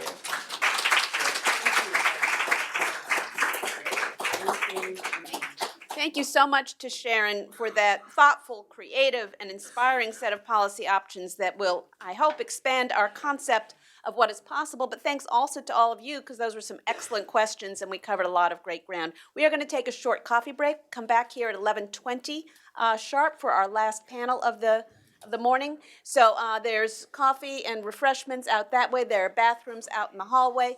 Come on back by 11:20. Thank you so much. Oh, yeah. I traded them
I am delighted to introduce the moderator of the next panel, Judy Conti from NELP, who's been our awesome partner on all of this. We are very excited about welcoming the speakers for our next panel. It's going to be another dynamic conversation. Without further ado, Judy Conti from NELP. Thanks, Thea. Hi, everybody. Thank you for coming back. We've worked to try to cool the room down a little bit. We've got a great problem that the room is so full and it's a little warm. So we appreciate you coming back and sticking with us. And I think it just speaks to the enthusiasm for this issue and how important it is. And we view this today as the beginning of a conversation, not the end of it or not the be all and end all. So we're going to be coming back to all of you and folks in your organizations time and time again over the years because we really need to up our game on this worker power issue and certainly plan to. I've got 4 fabulous panelists today that I'm going to introduce briefly. I'm not going to go into a lot of detail because as you hear them, you are going to realize for yourself how magnificent they are and the amazing work that they and their organizations are doing. And then we're going to have a moderated discussion for a while, and then we'll open things up for questions. So let me see, from the far end down to this end, we've got Sean Richmond, who is the program director at the Harry Van Arsdale Jr. Center for Labor Studies at SUNY Empire State. Marcela Diaz, who's the executive director at Somos Un Pueblo Unido in New Mexico. Unidos, excuse me. We've got Smiley again, the co-director of Jobs with Justice. And then finally, Liz Nichols, who's a staff attorney for worker justice at the Center for Popular Democracy. So please welcome them and we'll get going.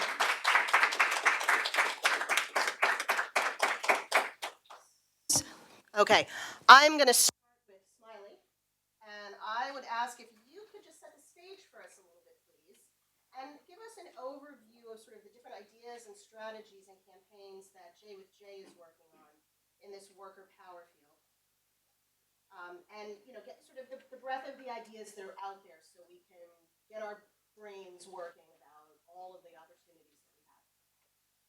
Sure, you got it. So let's see here. Well, am I loud enough? No, not at all. Bring it a little closer. I don't think the microphone's yeah, we're hitting the talk button and it's not working.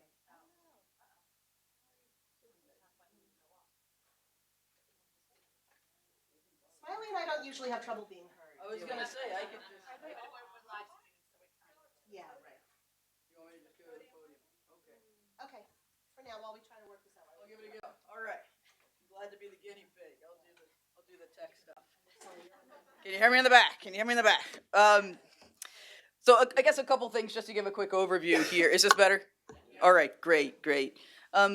A couple things, and first of all, I'm excited to do this panel. We had originally hoped that my organizing director could do it, but she is at the National Labor Leadership Institute, so I'm going to step in and share some of the exciting stuff that we're paying attention to. But just to get it started, I think the key thing to remember in all of this and in all the amazing stuff that Sharon laid out as well is that the first thing we have to do is get people to think that organizing and collective bargaining is something that they should have.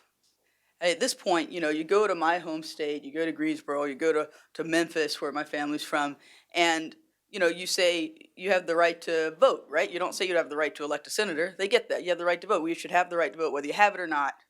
Overwhelming majority of people in Florida said they have the right to vote, or returning citizens should have the right to vote. And so, in a way, part of this conversation has to start with talking to people about their ability not just to govern politically through voting, but to also govern economically through organizing and collective bargaining rights. Switch out the mic, sorry. Do you want me to move again? Okay. We just need to use this for the time being, but we'll. All right, reclaiming my time. Thank you. So anyway, I say this because there is actually a much bigger project to actually get regular, everyday people who have not been in relationship with unions for, in some instances, multiple generations, to understand that it's not just the institution, although I agree what was said earlier that the institution is key in enforcing and actually moving the stuff, but that they have to actually first understand the power that we're trying to give them. And so in that sense, one of the things that we've developed is this idea of a new map. And I've really talked to some of you about this, and I'm really excited to talk. Like we talk about this a lot in the context of red states versus blue states. And to us, that's actually not going to help us get at the bold 21st century ideas and protections that we need to get the majority of people in this country in a position to organize and collectively bargain. And what I like to do instead is look at states in relationship to their understanding of 20th century power. Can they still access political power, electoral power, and bargaining power from 20th century laws and regulations? If so, great. They tend to be the coast. That's wonderful. We should keep winning there. But I also want to look at the states who have recently lost access to that power, like in the Midwest. Or, in my case, states that have long lost, if they ever had access to that power. And I think this is really important when we talk about the context of race and gender, because a lot of people will say, oh, you know, the majority of people or the population that has the highest propensity to join a union is like black people, particularly black women, join union at high rates. And the majority of black people are still populated in the southern United States. So if you don't actually have a strategy to reach them, then we're just losing. You know, we're just continuing to lose. And so thinking about the map a little differently, not just as red states and blue states, but looking at where people have relationship to 20th century power also tells us where they have an appetite for bold ideas. Because people who haven't had access to 20th century forms of political and economic power for a long time have a much larger appetite for 21st century ideas, because the old stuff clearly didn't work for them. And for us, I'll speak for myself. And in fact, we need something new to allow us to do that. So all that is to say, some of the bold ideas we've been exploring and working with partners on, and I'll get into the examples later in the panel, but some of the broad strokes ideas is certainly where we can win a traditional union contract. We're fighting like hell to support workers in doing that. In places where we can't, we're exploring ideas of redefining the firm, as Sharon was saying, or we call it bargaining with the 1/10 of the 1%, where we're really looking at the people behind the firm who actually is wielding the power and how we're negotiating with them. And we've seen unions do this in their own contract negotiations with the firm. Certainly globally, we've had to do this out of force, out of the nature of transnational corporations to win supply chain and migration chain agreements. But to really redefine the firm and negotiate with the top 1/10 of the 1% that's behind the company. The other framework is this idea of, and I'm loving all of like the language from Clean Slate, but really looking at the subjects of bargaining. And the most common and popular phrase of this, I think, was coined by Kalmanovitz Institute, which is the bargaining for the common good, and introducing new ideas for what people can negotiate over in the context of traditional bargaining. And certainly we've seen this a lot with educators and with public schools, of course, being the last kind of public good that we've all touched in some way. That, you know, seeing them actually bring the issues of communities and their families into negotiations.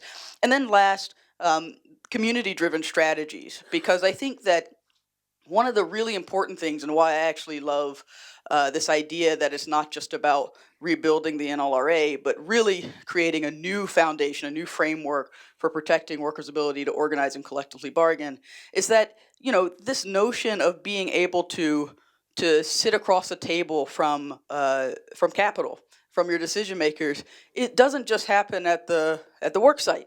You know, we've got tenants around the country beginning to mimic models of collective bargaining with large building owners. We certainly have homeowners beginning to mimic models of unionizations and union bargaining with financiers and big banks. And part of what we're saying is that in a healthy democracy, what we actually need is for people not just to be able to vote or hear what other people are saying and lobby representatives, but to actually have direct channels for everyday people to govern themselves at all levels. And that happens at work, it happens in our homes, it happens in our communities, and that's the type of expanded bargaining practice that we're exploring. Great, thank you, Smiley. And I think our microphones are working again. I'm going to turn to Marcella now. And your organization comes at this from a slightly different angle, although you work on public policy campaigns, and we'll talk more about that later. Your bread and butter is about building power at individual workplaces. So can you tell us a little bit about how you do that in your worker committees and the successes that you've had? Sure, thank you. So Somos Un Pueblo Unido, we're a statewide immigrant-based civil and workers' rights organization, or racial justice and worker justice organization. And we were born traditionally an immigrants' rights group 25 years ago. But when you are a membership-based organization with a really active membership of low-wage workers, you will inevitably become a workers' rights organization. And so in 2012, we opened officially our worker center, which is called the United Worker Center of New Mexico. We engage in many different strategies to build worker power. We'll continue to have a conversation about what that means to us and what the components are, which our members can recite off the top of their heads very quickly, of building power in their local communities. But we have organized over the last, I would say, 10 years, we've really honed a model of building blocks, of organizing building blocks in individual work sites in New Mexico and in Santa Fe and other parts of New Mexico. So we organized our first workers work site committee in 2008, sort of accidentally. It was at a local Hilton hotel in Santa Fe, and 12 immigrant housekeepers, angry about having to clean 23 rooms each in one shift, were terminated one day because they were demanding collectively at their workplace to meet with their general manager. They were thrown off the property and got into their cars and immediately drove to their community organization, which was Somos un Pueblo Unido. So kind of figured out through many different ways what could be done after the fact in this case. And after several months of public accountability actions, the filing of several administrative complaints, including with the National Labor Relations Board, they were able to win their back pay and a monetary settlement in lieu of reinstatement. And it was a very public thing. And very quickly we started seeing other workers, immigrant workers, approaching Somos and saying, we want to do what those Hilton housekeepers did. And so that's sort of how our model was born. And we've honed the model since. As we continue to rack up policy wins for immigrants and workers locally and at the state level, our members, very empowered and impactful in their communities, clearly remained extremely vulnerable to wage theft, discrimination, unsafe working conditions, favoritism, harassment, arbitrary terminations, and a general lack of job security in their workplaces. And when you have a membership that's incredibly powerful in these other areas of their activism, that vulnerability and lack of power in their everyday work lives was a little too much to bear. And so that's how we sort of started continuing to build this model and give folks an opportunity in a very intense way to reach out to other workers in their actual work sites and beat back, and we'll talk a little bit more about how we use and one of our tools in filing charges with the NLRB. Really been able to beat back retaliation, grow leadership skills in a very intense way in their work site that are used in the work that we do to build worker power in our larger community and now at the state level, and also to just change the worker organizing culture in a place like Santa Fe. And we've really been able to see those differences. One of the other things that it has allowed us to do, Judy, is it's allowed us to inoculate workers in the work site as we continue to do the broader policy campaign work that we're doing. And in a place the size of Santa Fe, this model may not work everywhere. In the place the size of Santa Fe, this is just an incredible tool that we've had. So we've formed in Santa Fe in the last 10 years over 75 worksite committees, mostly in restaurants, hotels, landscaping companies, nursing homes, and not all of them are super active, but it's interesting. Every week our organizers will talk about how something happens, and even if a worksite committee very emboldened and protected in many work sites against retaliation because they've won, which we'll talk a little bit about later, how this happens, how they've sort of won their NLRB cases, or they've won reinstatement or back pay and in a very public way. They have really, they always know that they have that support with their coworkers, with the NLRB decisions. In some cases, in most of these cases, we haven't had to go to the NLRB, but that's how we've been able to change the culture, because now in Santa Fe, this issue of retaliation is an issue that everyone knows about. And we could talk about the mechanics about it a little bit later, because I know that we'll continue to talk about that. But but I do want to say that it's the broader organizing work and clarity of purpose that we that our members and our leaders are really clear about, right? What are we doing? We're not just changing worksite policies, although in the last 10 years we've changed hundreds of worksite policies, and local and statewide policies, pro-worker policies, social policies. But also it's that, as you talk about, Smiley, it's being able to sit across the table with your supervisor without, unfortunately, the support of low-wage worker unions. We just don't have low-wage worker unions in New Mexico. That's just not a reality in our state, although we're connected to, and our worker center is affiliated with the Northern New Mexico Central Labor Council.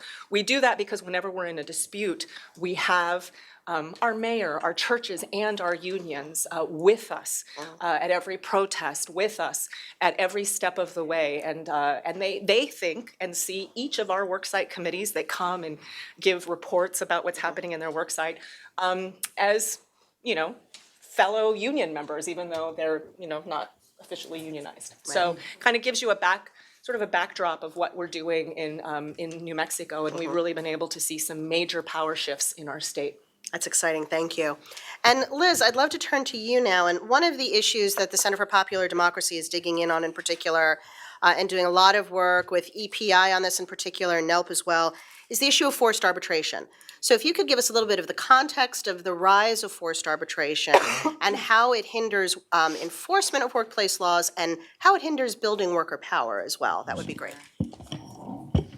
I think probably the most important thing I can say about forced arbitration and the rise is that it is not by accident. It's been intentional. It's been calculated. I think it's something that's been kind of like a theme throughout all of our discussion here, that what has been happening with organized money, organized capital, aka corporations and their lobbyists, they know what the threat is to their power. So they have been intentional about legislating around that, and forced arbitration is one of the things that they have done to challenge workers and collective power.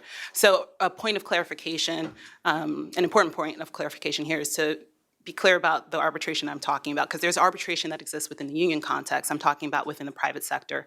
And I would venture to say that probably everyone in this room has either signed or checked off an arbitration clause. If you have a cell phone, credit card agreement, all of you have said, sure, I'll arbitrate, but not really, because you didn't know that it was there. It was just like you wanted to purchase something. You wanted to have your cell phone. You wanted to have your app, so then you said, sure. Now, the corporations who have hidden these arbitration clauses in these agreements, agreements I would say with quotations, because again, there was no meeting of the minds. You didn't really know it was there. I read the 18 pages of Smiley all the time. I mean, after law school, I started to as well. And still, I will admit, I have openly agreed to say, yes, Apple, I will agree to this because I want my iPhone. So in the late 90s, a group of Wall Street corporate attorneys got together and tried to think through, well, how can we deal with class actions? What can we do to block class actions? And the reason why they were targeting class actions is because they know that it is a tool that workers can use to address corporate abuse. And it's an expensive tool, and workers have been using it effectively. The reason why it's been in place is to make sure that all of us know when workers are able to get together and use their voices together on issues around racial justice, gender justice, fill in the blank, they're able to advance, rather than one worker against a mighty corporation. So these corporate counsel, they got together and they said, what can we do to block class actions? So they started to work around forced arbitration agreements. And something that's important to also note here too is that even our current Chief Justice, John Roberts, he was corporate counsel who would try to advance legalizing forced arbitration. So late 90s and over the last 2 decades, corporations have been slowly but surely, making it so that forced arbitration agreements are in all of, even I would say nursing home agreements. Like, so someone's trying to bring their loved one to a nursing home. And I mean, in this situation is also particularly egregious because they're explicit about it. They'll say, you cannot have your loved one here unless you sign this forced arbitration agreement. But, so it's widespread, it's problematic, and specifically in the worker context, in 2011, 2013, the Supreme Court says, sure, you can have these forced arbitration clauses in consumer contracts to ban class actions. And then 2018, Epic Systems. And I mean, I don't create hashtags, but I'd be like, hashtag epic fail. It was awful.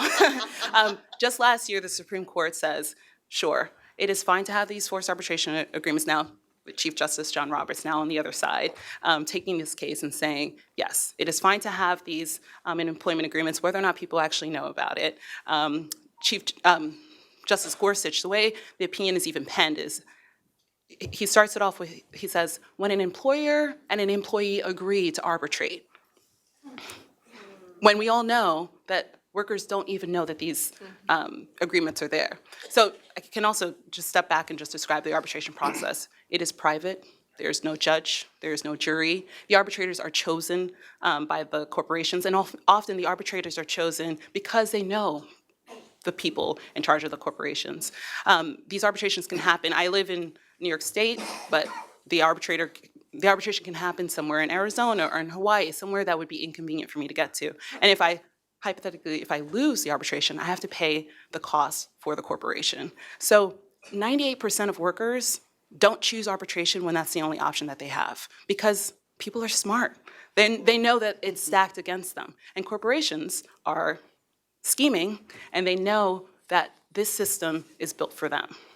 So 2018, Epic Systems, Supreme Court says, it is fine to have these forced arbitration clauses in employment contracts, and it requires workers to go individually arbitrate. So again, you don't have collective action, you have people approaching their employer one by one. And so one of the reasons why forced arbitration has, at least on some level, come in more into the public imagination has been because of the #MeToo movement.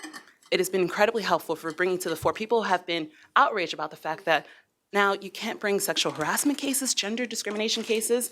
There have been people who have been like, why? Because of forced arbitration clauses. So thankfully, there have been courageous workers from Google, even companies like Riot that have been vocal. Like Google had a walkout just a few months ago, 20,000 employees worldwide who said this is unacceptable. The fact that workers cannot be able to talk about this corporate abuse everyone knows, well, not everyone, lots of folks know that with the corporate abuse, it's not just one individual or two, it's often thousands.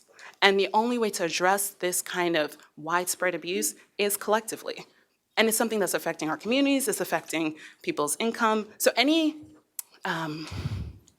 advance that we are trying to make in workers' rights, or advances, at least in the private sector, or hopes for advance in workers' rights is being threatened by the rise of forced arbitration, which, as I said, has been intentional, and it's been calculated. So the thing that I was at a talk where someone referred to the Koch brothers as revolutionaries, and I was just like, really?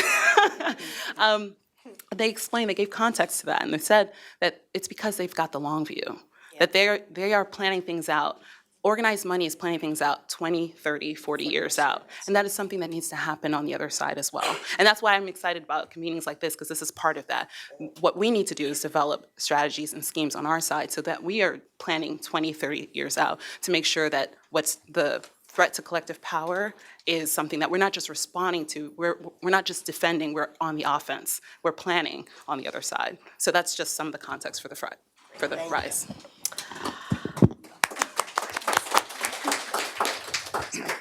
So one of the things that I am most particularly excited about, and I've wanted to work on for pretty much the 25 years of my legal career so far, is trying to expand the notion of just cause standards for termination, so that it's not just for people that have contracts, not just for people that are in unions.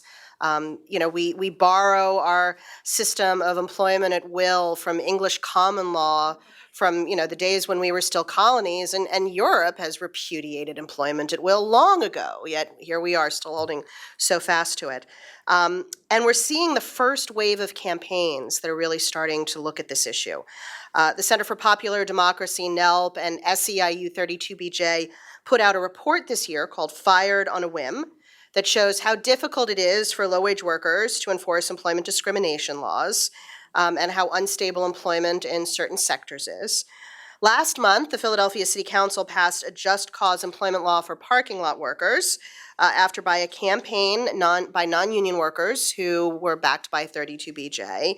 And in New York City, NELP and CPD are supporting a similar campaign by Fast Food Justice and 32BJ. Sean Richmond has also been working with us in these groups, helping with a lot of the intellectual underpinnings as well. And we're looking to, NELP and CPD, and we're hoping to expand the group tremendously, are going to be looking to incubate and run campaigns across the country in sectors, in states and cities where possible. And we've even been exploring this with potential federal legislation. So Sean, I would love for you to talk about, in particular, why you think this is an issue whose time has come, and how does this play a role in helping to facilitate collective action by workers? And I've been asked to make sure we speak very directly into the microphones. Okay. We are in, I think, very uncharted territory, politically speaking. The fact that there's an increasing recognition that our crisis of democracy is intimately tied up in our crisis in worker power and representation, creates some space where a lot more issues can be put on the table. Right. So the flip side of what Lynn Rhinehart had noted earlier, that when the Senate Dems put out the better deal, it's like, oh wow, there's a lot of really great stuff in here that we didn't even ask for. I experienced that as I started getting calls from congressional staffers in the summer of 17 because there was a recognition that we needed bigger, bolder ideas. And I can't stress this enough. I'm nobody. I couldn't matter less in this world. All I did was publish a few articles, and I'm getting these calls. So my occasional writing partner, Moshe Marvit, and I thought, let's make the most of this. Let's see if we can convince somebody to put out a really big, I'll use the word radical idea, and see if we can, it's a signal that actually we should be putting a lot more on the table, that there's a lot more sort of foundational workers' rights issues that are ready to be aired as just being named as a problem. And one reason why I think Just Cause its time has come is when we got in our conversation with Keith Ellison, who was still in the House at the time, we had a laundry list of ideas, very clean slate style thinking. So wage boards, dues checkoff by law, works councils. We get to Just Cause and they're like, that sounds great, of course. And I have not had a conversation with a single politician or a staffer where the response to Just Cause wasn't some variation of, that makes so much sense. Now, granted, once industry opposition comes up, things change. But in terms of an issue that cuts across lines, that doesn't sound like a favor to the unions, that doesn't sound like a special interest thing, right? It's a universal right. It gains more traction, I think. And so, there's a bill, it went through Legislative Council. It's a thing of beauty. It just brings a tear to your eye to see it as an amendment to the Fair Labor Standards Act. But Keith decided to run for Attorney General, and so the bill never got introduced. But it still got noticed. Just Moshe and I sort of advocating for this in the New York Times and in other places. And 32BJ noticed it, and it has passed in Philadelphia, and it's going to pass in New York City.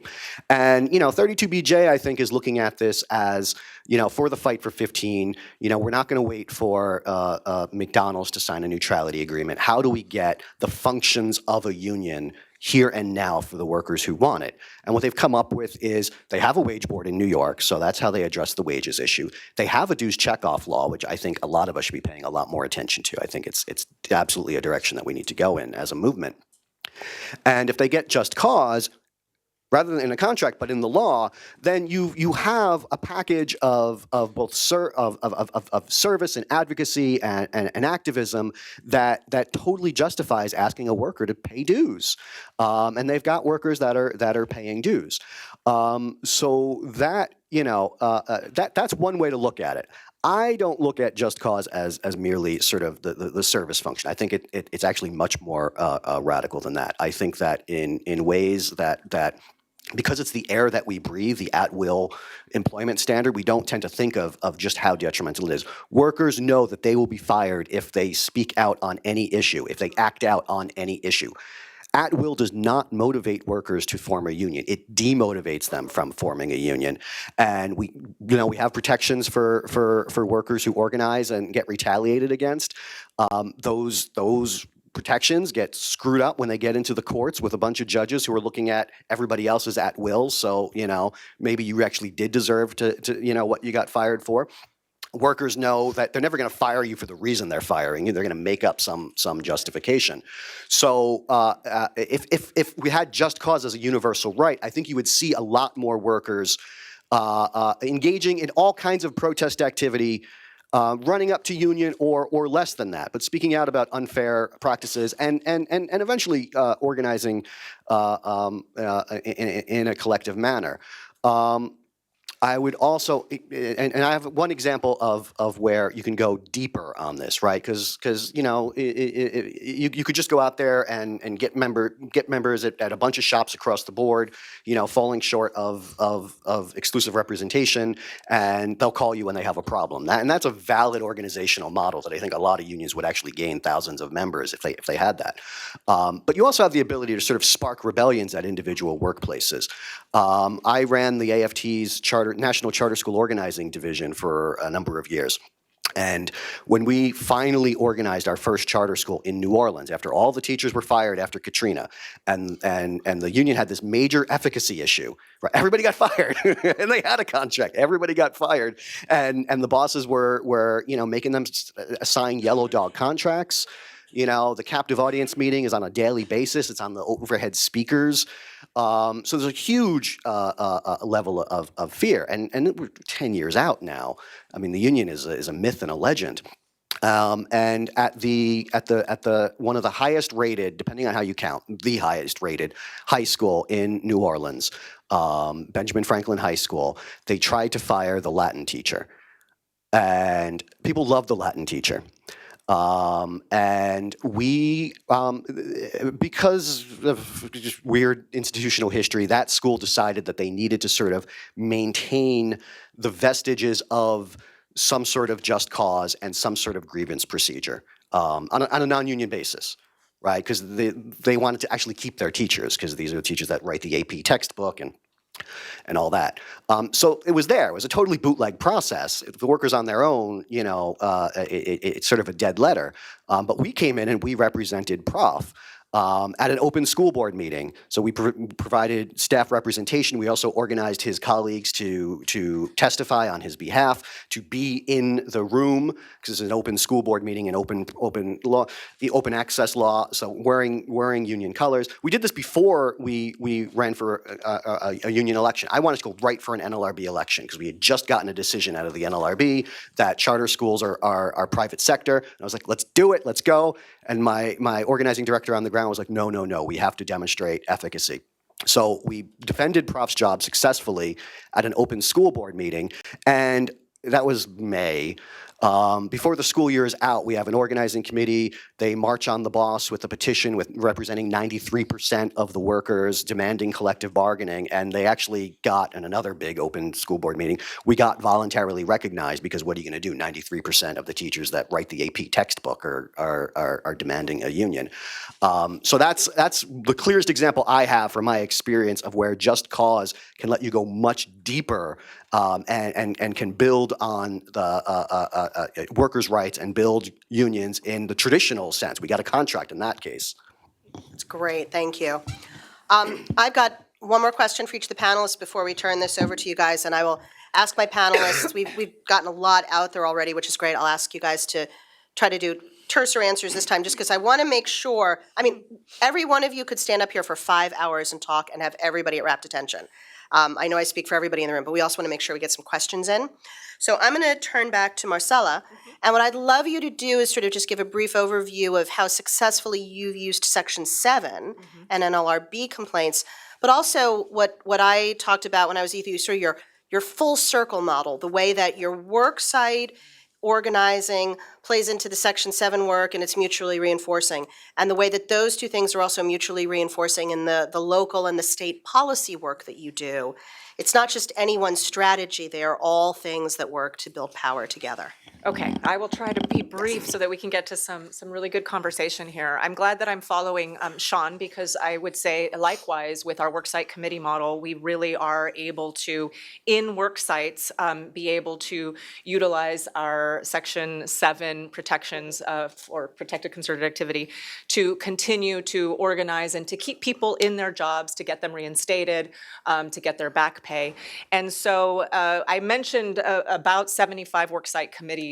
In 16 cases, or in the case of 16 worksite committees, there was retaliation, and the retaliation for trying to, one, filing wage theft complaints, discrimination, OSHA complaints, or just coming together and saying, you know, there are two supervisors that are harassing us, that are humiliating us. Usually by the time people come to Somos Un Pueblo Unido and the United Workers Center of New Mexico, it's because they've felt humiliated on the job. It's amazing how many years people will allow themselves to be subjected to wage theft, but it's when they're being yelled out in front of a client or a customer or a family member or a coworker, or it's that extreme humiliation that sort of brings them. So often when they come together, put together their committees, create really a contract with each other. That is our model, right? So they say, you know, we're not going to talk to, they have a list of rules that they all decide to follow, and they are committed to each other.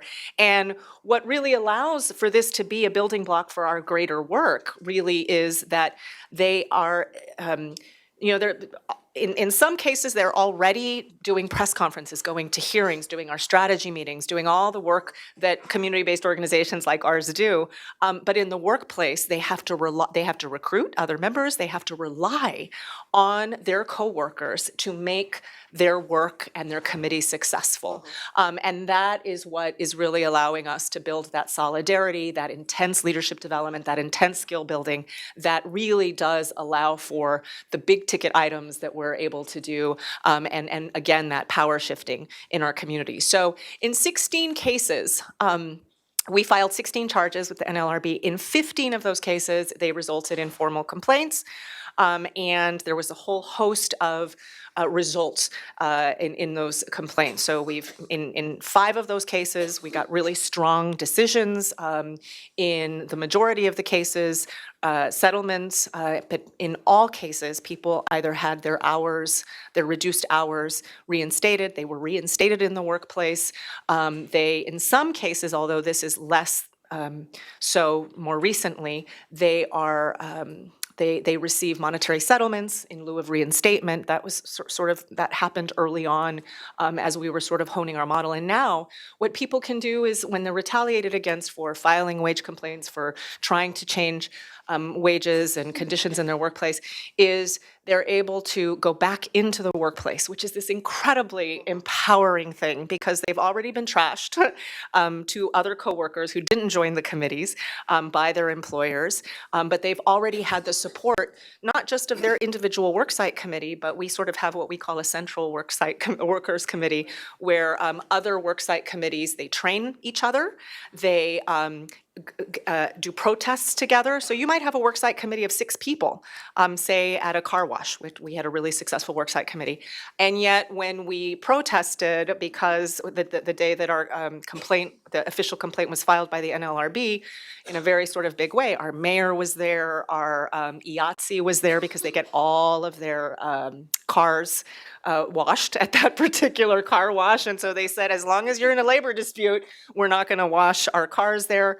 AFSCME workers get their vehicles washed at that particular car wash. They said, we're not going to get our cars washed there. So, but they were flanked not just with those allies, but also several other smallish worksite committees. And so this is the way we've really been able to beat back retaliation. When it comes to the full circle, again, a lot of the organizing building blocks start in the worksite committee. They develop those skills and they are required to participate and send representatives from the worksite committee to participate in our broader policy campaigns and just in our work in general. And in many cases, we have brought people through the immigrants' rights side who are all low-wage workers, participating in all of our low-wage worker campaigns and civil rights campaigns, and they decide, because they have this tool and this knowledge, to form worksite committees in their workplace. So, we have workers that have these NLRB postings, or the NLRB has come in and send people in where they get to stand with all of their other coworkers, and they're told they get to, their employer has to tell in front of all of their coworkers, they have to tell their coworkers, you have the right to organize, you can't be retaliated against. We made these 5 or 6 individuals or 16 individuals whole, and you can continue to organize in this workplace. And so we have workers for years who carry a copy of that posting in their back pocket at their workplace, and other members come to them and say, hey, this is happening, this harassment's happening, this health and safety. They say, okay, let's get together. We go, and the first thing they do is show that posting and say, we just want to let you know you can't retaliate us, but these are the issues that we're having.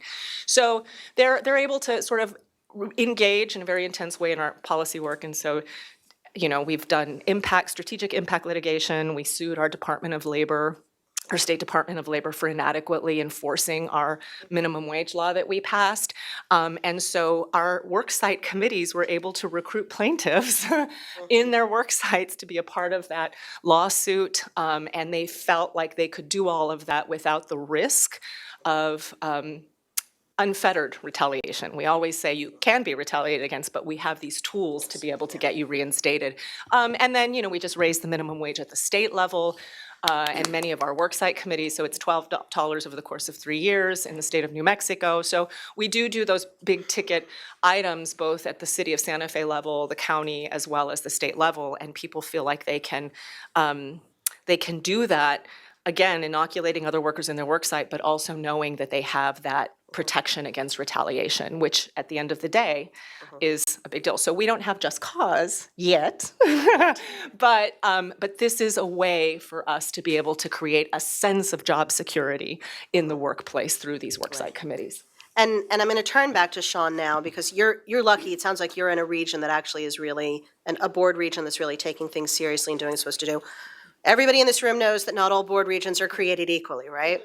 So Sean, talk to us a bit, put a little finer point on it. Like, if you are in a region with a weak board, and God knows this NLRB is trying to make every board a weak, every region a weak one, right? Where could Just Cause backfill the functions that the board is not doing? But also, let's be honest, like, what are the limitations of it, and why we need to keep moving on all fronts, including labor law reform? I mean, the main thing that Just Cause does is it puts the onus on the employer to make an active and positive case that the firing is for good cause, right? Whereas right now, any kind of protection that you have, right, and there are certain protected categories of workers, but the onus is on the worker to say, they didn't fire me for the reason they said, it's actually for this other reason. The responsibility in Just Cause is it flips it on the other end. The employer has to say, this was a good firing, this was justified, they have to document it. So that changes, I think, everything. Because right now, even in good regions, you get bad decisions about worker termination, because it's about facts and circumstances, and life is messy and complicated, and nobody's perfect. So having that as the standard, and then having the protections of the act as something that goes above and beyond a much better universal standard, I think would create a lot more protection for activists. how would just cause work as a law if we did amend the Fair Labor Standards Act and it's out there? I mean, I think And we didn't have forced arbitration, so you could actually enforce it. right. Would you have to say this? You can't waive away our rights with mandatory arbitration. I think that there's some strategy that we have to have about what kind of enforcement mechanism we would want, and there's an argument for a very explicit enforcement mechanism that would say that ultimately it does go to a mutually chosen arbitrator that the employer has to pay for, and here's the process. There's an argument for spelling out what due process looks like, what and what sort of what the grievance procedure would look like. There's an argument for that. There's also an argument for just sort of leaving it mute and counting on the fact that employers are going to fuck it up on a non-union basis, and that we're going to swoop in when they fuck it up, and we're going to organize the workplace, right? Because I think what would happen is if it was left sort of mute, is employers would create bootleg grievance procedures, just like Benjamin Franklin High School did. But because the worker would essentially have their day in court, there's totally a motivation to, when they get to that point, they're going to be calling around to worker centers, to unions. They're going to be looking for somebody to represent them, and instead of what happens now, because that happens, a worker gets a write-up at a non-union job, a worker is told they're going to get fired, they call the union, and what we have to say is, they are allowed to do that. There's not much we can't. The unions we have limited resources. We have to make tough decisions about it. You're not going to build a campaign around the worker that's about to get fired. There's just what does that committee look like? Whereas if you had just cause, you could run a campaign to save that worker's job. You can form an organizing committee. You could reveal how broken the appeals process is without a union and educate the workers on why having a union contract would make those protections stronger. Thank you. And Liz, I'm going to turn to you now. I'd love to hear a little bit more about the other campaigns that CPD is working on at the state level that are about building worker power. I know you've said we should be brief, so I'm going to bullet point it. But I'm from a storytelling culture, so I have so many stories that I could be, so you can talk to me afterwards. But so bullet pointing, there is a decline in private enforcement because of forced arbitration, because of this intentional rise. Right now, over 50% of workers are covered by these forced arbitration clauses. A recent report put out by EPI, shout out to EPI, and CPD, the forecast there is within the next 5 years, 80% of workers are going to be covered by these forced arbitration clauses. So now workers aren't going to be able to have access to the courts. So what do? Public enforcement. There's a decline in public enforcement. Public enforcement agencies do not have the funds. Some argue that it's intentional in order to be able to address workers' rights violations. So you're left with issues on the public enforcement side and the private enforcement side, and the additional issue around preemption, which a number of us have been talking about and working on, because the forced arbitration is governed by the Federal Arbitration Act, which something that they completely don't talk about within the Supreme Court is the fact that the Federal Arbitration Act was supposed to govern relationships between corporations. Those are the ones who are supposed to be arbitrating, not an individual and a corporation. So they just kind of hop, jump, and skip over that and just say, oh, it's for everybody. So because of the preemption issue, you have to think very carefully about how you're going to legislate to address forced arbitration. So CPD has been working with in 6 states with whistleblower enforcement policies to address the forced arbitration crisis.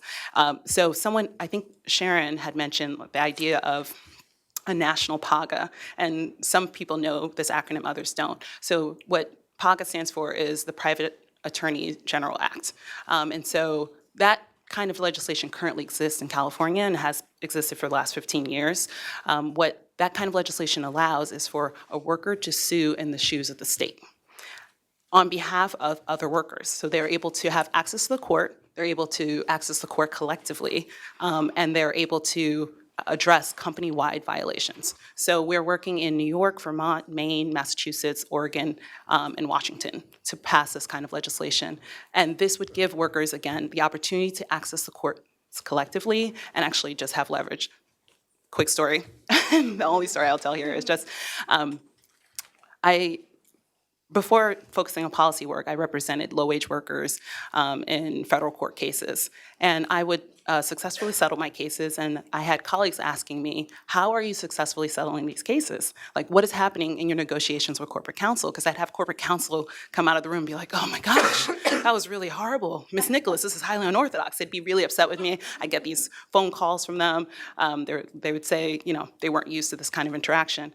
And the way, my secret was that I made litigation incredibly expensive for them. They didn't care about the morality of what was happening. They didn't care about the fact that they weren't supposed to be discriminating, harassing, or stealing from my clients. What they cared about was how expensive it was going to be. So once you hit their bottom line, the money, that's what motivates them. So essentially, with this kind of legislation, when you have workers acting collectively, it makes things hella expensive for corporations, and they don't like that. So that's what's going to change what they're doing, at least in part, in addition to public shame and, you know, collective worker rights. So. And that was a story worth telling. I am going to ask Smiley to close us out and talk to us about, like, on the ground, where is the most enthusiasm? What is capturing the attention of workers? Where are they the most engaged? And like, what are the things you're most excited about? In 4 minutes or less. In 4 minutes or less, right, of course. You tell the Southerner to be brief. That's good luck. Okay, I'm going to do my best. I really appreciate some of the last story that you shared as well, Liz, because I think that for us, where things are most exciting is not so much about the policies themselves, although we are excited about many of them, but about this need for organization. And like Marcella said, and even in the example that she shared about the United Worker Center in New Mexico, organization is always our best enforcement, whether it's a union, whether it's a group of worker councils in Santa Fe, a worker center somewhere, like that's gonna be our best enforcement to get these folks to act right to the table. And so, of course, like a couple years ago, there was a report that came out from the chamber, many of you will remember, attacking worker centers and saying that they were unions. And of course, they were doing this not because they wanted to empower more people to join unions. They were doing this because they wanted to limit the activities of worker centers who were having some success. And so if that's the case, then one, we really have to actually fix labor law so that unionization isn't seen as like a limiting thing that corporations can do to people. But two, there were two responses that many worker centers had. One was, and rightfully so, right, because this was attacking their C3 status, to say, we're not union, we're not union, we're not union, we're this different thing. But then there's this other response that actually leaned into it and was like, okay, well, fine, we're creating models for 21st century unionism, and we should have these protections. That's actually this is what it looks like here. This is what it looks like in Santa Fe. This is what it looks like in Greensboro, North Carolina. So in a way, part of the examples and case studies that are exciting me in this moment are actually examples that give people a practice of coming together collectively to negotiate with capital, whatever that looks like. Mm-hmm. And because in many places, if you say, you know, you've got the right to join a union, you know, there's like blank stares, people are scared, they don't want to talk to you, they start looking around to see who's listening, right? Like there's a taboo, particularly in southern states like where I'm from, when in fact, when you say you should actually be able to govern and make decisions over these things, they very clearly listen, they agree, right? And so some of the examples include at the local level, looking at a company like Amazon or any other e-commerce company, and instead of treating them just as an employer to be organized, although we want to support any union that does that, wanting to look at the worker and consumer base in any geographic market to say, how are we regulating this company, which is clearly acting more like a public utility. It's creating the highway for businesses to get to their consumer base. That's no longer a company, that is a railroad, that is a highway. And so what would it look like for individuals to form a new kind of bargaining unit in that type of labor market to negotiate over how a company like that can behave in a particular region? Those are really exciting. And at a similar level, you know, or at a smaller scale, we've had some success with this in places like St. Louis before the elections. You know, St. Louis had passed an increase in the minimum wage. The state preempted it, not surprisingly. And they created almost a downtown bargaining unit of community leaders and workers that said to those corporations in that region that they were going to keep it. They were going to negotiate that they would keep the minimum wage regardless of preemption. Or in DC during the Day Without Immigrants, where they organized solidarity squads in particular labor markets to ensure that companies that people were going to be walking out of wouldn't retaliate for them actually walking out for that particular activity, in a way laying the groundwork for future negotiations around civic engagement and being able to protect civic engagement and prevent retaliation against civic engagement. Now, whether or not we think these contracts are strong, certainly they aren't necessarily as legally supported as a collective bargaining agreement, which is the most powerful agreement we can have. But what they do is actually give people the experience of practicing this thing we call organizing and collective bargaining. Because if they don't understand what it is, then when you come around to their job site and say, we actually need to form a union here, they won't have the experience of it, right? And I really appreciated that part of your story, Marcella, when you were talking about how the experience of other workplace councils and allies coming out to support their action actually gives people a sense that when the retaliation or the injustice comes at their own site, they're now ready. They have an experience of what they can do. We used to do that when we picketed, or I shouldn't use the word picket, but we would leaflet educationally outside of Walmarts in Massachusetts around minimum wage. Or we would get on public transit and educate folks and build transit committees on for riders and things like that.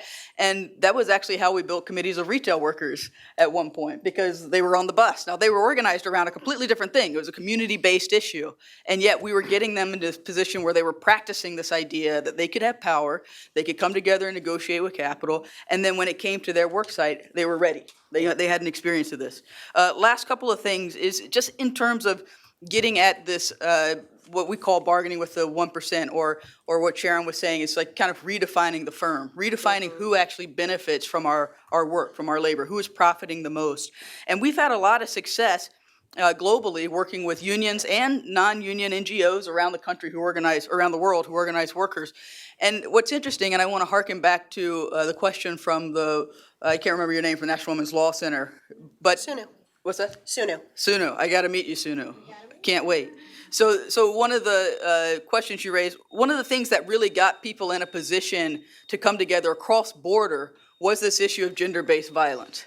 And what was interesting about it is that these companies who have been so, deaf to the needs of workers on the floor were all of a sudden appalled, like American Eagles coming to the table with workers cross country to talk through gender-based violence and what can we negotiate, what does it look like to enforce, and they're using that then as a platform to organize and to actually form unions in places where they haven't had them before. Or likewise, the thing with the workers at Toys R Us recently, you have to give them props to actually show that we can drag hedge fund managers into this discussion. You can't just fire us. You're going to actually have to pay us a legitimate claim. And so these are the types of experiments that when we're talking about the contract, when we're talking about redefining the firm, that in many ways today looks like a migration corridor, right? The place where they're coming from the same town and the same country to come to the U.S. at a certain time. Like, what does an agreement in that corridor look like that's not just about portable benefits, but is an enforceable agreement with the company? Because they're operating that way. Why aren't we operating that way? So those are a couple of examples, and I just want to underline that the current within them isn't so much that it's a new policy, because workers will use any and every policy available to us to win, right? I mean, I think Lane was here earlier, Lane Wyndham's book, Knocking on Labor's Door. If you haven't read it, please do. It's one of the few labor history books that has multiple examples that are based in the South, which is rare.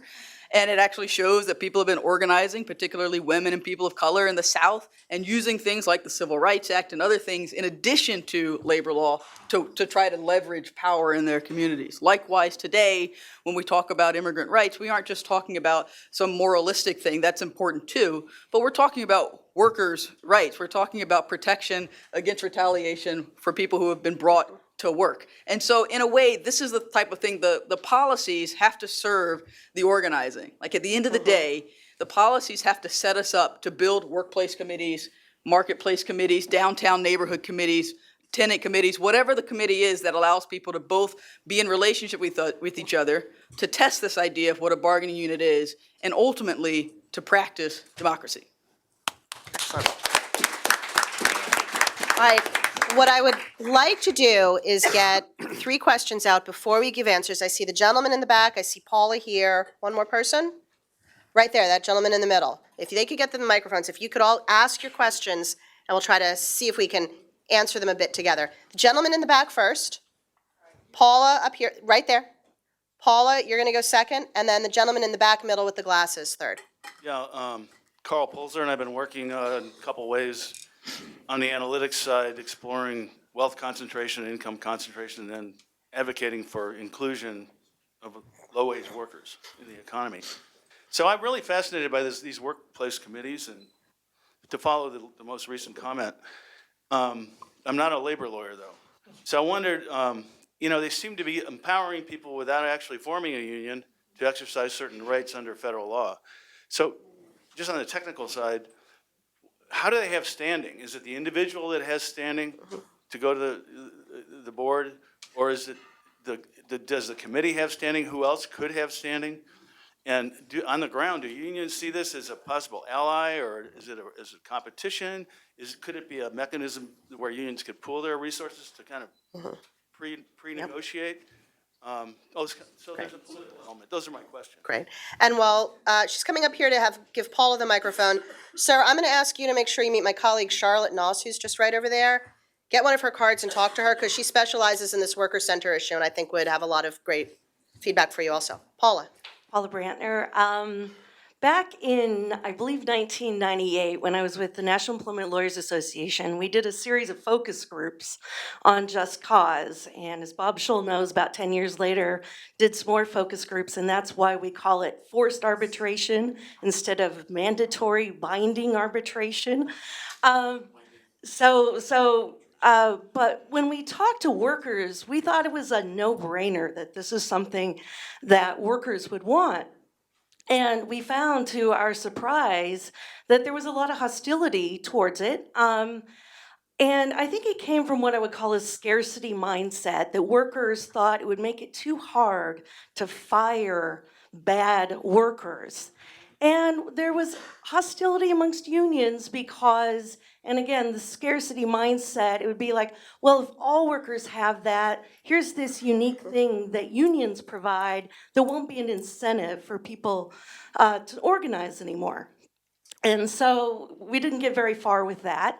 But as we've discussed here today, we are getting places with both binding arbitration, forced arbitration, and organizing around sexual harassment.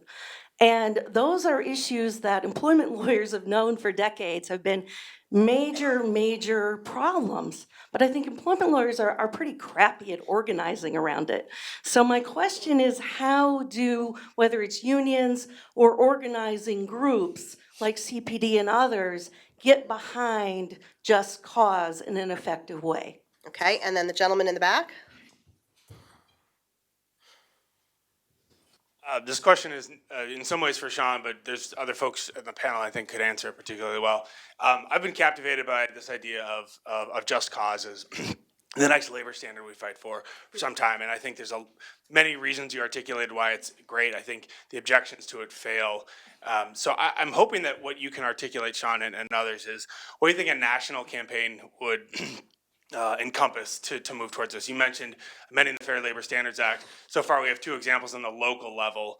So I think if you could articulate a vision for how this would be moved upon for organizers like me, from a small service and hospitality workers organization, what role that we can play and campaigners around the country can play to advance this. Great.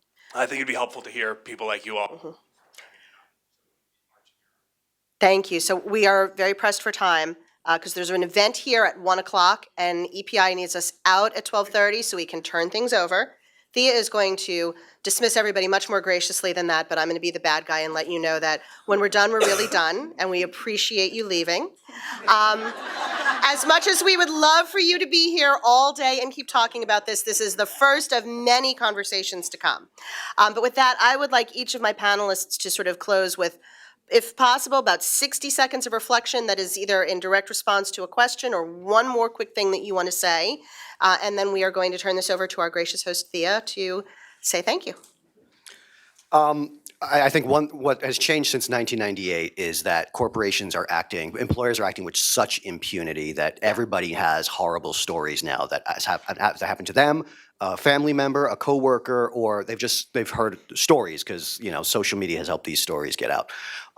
So I'd love to see a focus group and see where workers are at. I think their perspective has radically changed. I think there is a real problem with unions embracing this as an issue, and I'm not sure how to get there. I'm saying let's put it on the table. It should be one of the things that we're debating and discussing. Should it be our top priority?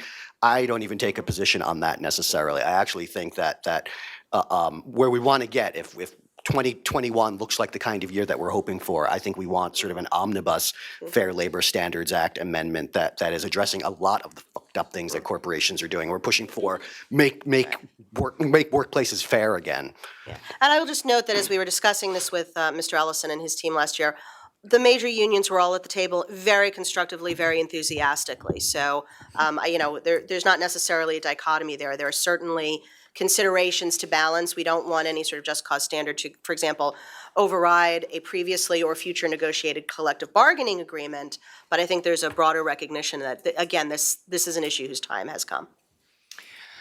So I'll respond to the question from the gentleman in the back. You don't have to be a workers' committee to enjoy the protections of the NLRA. 2 or more workers come together and engage in protected concerted activity and try to change the their wages or conditions in the workplace. They're protected against retaliation in that situation. And so obviously we want more workers. Usually we don't have workers committees of 2.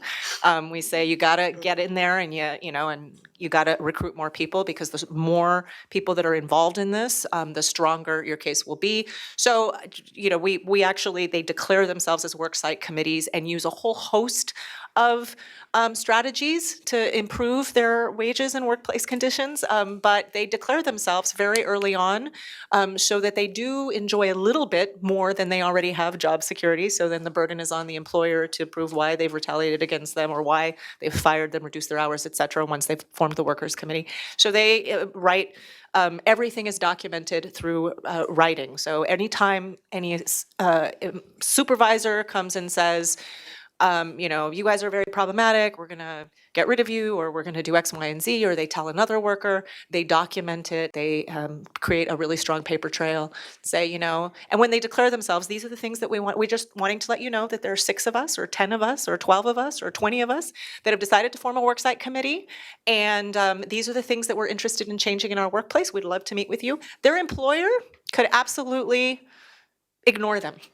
But often the employer gets upset and retaliates against them, or in many of our cases, they've actually in some way, shape, or other negotiated with them for those conditions, because they're so afraid that if they do retaliate and ignore them, that they will be publicly shamed in our community. So those are the rights that we have under the NLRA. And no, unions, we'd love for unions, and I've talked over the course of many years, particularly in Santa Fe, to figure out how we can start some campaigns in Santa Fe, but they are not going to organize restaurant workers or hotel workers in Santa Fe, and so our public employee unions, but they are happy to work with us in raising the floor for everyone, and to have this incredible base of low-wage workers supporting each other and unions. Smiley. Yeah, I'll try to put mine into 3 quick points. And I really appreciate the discussion and the other panelists of today. So I've learned a ton myself. So the first thing I want to say is that, this current crisis we're feeling, the struggle we've been feeling, a lot of people, and a lot of my people, have been feeling this for a while. It's kind of like welcome, grab your bowl of top ramen, and let's figure this strategy out, right? And so I want to come back to making sure that we are building a movement that includes everyone, that doesn't just fix or remedy things that a small percentage of the workforce have lost, but actually build something that everyone can feel like they're a part of and can see themselves in. Secondly, I think that this there was a question a little bit about the relationship to unions and worker centers and these other community groups. And, I think that it's actually really important in this moment for us to really recognize ourselves as one labor movement. Like, it's not just, unions and their allies in the community. Like, that framework is done. It's over. I mean, we were founded on it in 1987. So, it's just shaking us up too. But it's just not real anymore, because you've got, on the one hand, a union who may have locals in what's left of a formal part of a sector, and you've got worker centers and community groups organizing those who are informally a part of that sector that the company is using, or the sector is using, to undermine the formal agreements that unions have made. Like, until we actually are coming up with a shared strategy to negotiate with those sectors or those firms, we're losing. So this is a pivot point for us to actually see ourselves not as getting rid of unions, but actually of building 21st century unions in a 21st century labor movement. And that said, I do think that when we put a viable strategy in front of workers that does that, and that brings everybody in, right, or at least leaves the door open, right, for everyone to see themselves as a part of it, then I think we would be surprised by what people are willing to do. And despite all the talk about laws and policy and stuff that I want to see passed and protections that I want, I'm also from a tradition that's very comfortable breaking rules when necessary. I mean, if my ancestors hadn't broken a few rules, I wouldn't be here, right? And so in a way, we actually are seeing this, and again, coming back to this, avoiding this dichotomy of blue states versus red states. When you look at the state map of West Virginia, when the educators went out last year, the first counties that went out were deep red states. They were ready. They had an appetite when they started talking to them about what was at stake and what the issues were. And so in all of this, my last point is simply that we don't want to underestimate the willingness and the resilience of everyday working people when we put a real strategy in front of them. All right, tough act to follow, but if anybody can follow, then it's Liz. Liz can do it. Well, Liz can do I it. mean, Tell us a story, girl. I will tell you a story. No, for real. So there is this story of this conversation between Dr. Cornel West and President Obama. And Cornel West was coming out against President Obama for his stance on multiple policies, multiple issues, and like publicly tweeting at him and saying how problematic President Obama was. So the two of them had this like 4-hour meeting. They talked about their differences. And when they came out of it, Cornel West talked about, he was just like, you know what? That brother's in a different lane. He's like, I'm an activist. I'm a professor. He's a politician. So they discussed the fact that they had similar goals, but they had different ways of getting there. So there's mutual respect for that. And I think that that's part of what's needed in our movement, to Smiley's points about the fact that we can come up with alignment and a shared strategy around a lot of this rather than the infighting. The economy of scarcity, to address what you were saying earlier, is part of the issue. Like the folks, organized money loves this, the fact that there's this infighting within the labor movement, and I don't believe it has to exist that way. There is a different way, and I think that's part of what's being built, this shared alignment, organized strategy, so that we can actually set up so that we can win. But the part of why I work at CPD is because I've seen them do that. They are able to work on the Toys R Us campaign and bring organized money to the table. They're able to make sure that Amazon is not in Long Island City. They're able to do all kinds of things, including forced arbitration, because they're looking for alignment with organizations that sometimes weren't in conversation with each other. But they said, let's get together, let's talk about it. You're in your lane. We're going to similar places, and I respect where you are. And I think that's possible. And I think that's necessary, because the threat that we're facing on multiple levels is essential for a lot of people. So it's something, it's like the time for infighting. I understand what happens, but I think what's needed is shared alignment, mutual respect. Thank you. With that, let me just close with this remark. Those in the room who know me know that I am obsessed with Broadway musicals. Broadway in general, Broadway musicals in particular. So of course, Sunday night was, my night of the year, the Tony Awards. The woman who won Best Director for a musical noted that she was the only woman nominated for a Director of Musical that year, and many years, and said, it's not a pipeline issue, it's a failure of imagination in a field where we are called on to be creative and imaginative. And it occurred to me that that is us as well. Who said it? Smiley. We are rule breakers by nature. None of us got into this field because we want to just enforce the laws that already exist and we want to stay within the norms that already exist. We got in this because we want to create new norms. We have the creativity and the imagination in this community, and the only thing that is going to stop us is our own selves, right? And how high we don't reach and how much we worry about scarcity instead of plenty. So I look forward to continuing this discussion with all of you, with your imagination at 100%, with our creativity, with our belief and our knowledge that we don't need to be constrained by anything. So let me first thank this wonderful panel and turn everything back over to Thea for her closing remarks. Thank you. All right, so that was an awesome, awesome panel of rule breakers, deep thinkers, and organizers, exactly the kind of people we need to have in the room and at the table as we enter this next phase. So thanks to all of you for taking your morning and spending it with us.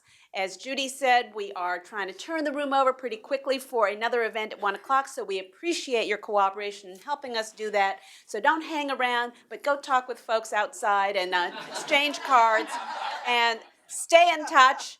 This is just the very beginning of a long and important conversation. Thanks so much for joining.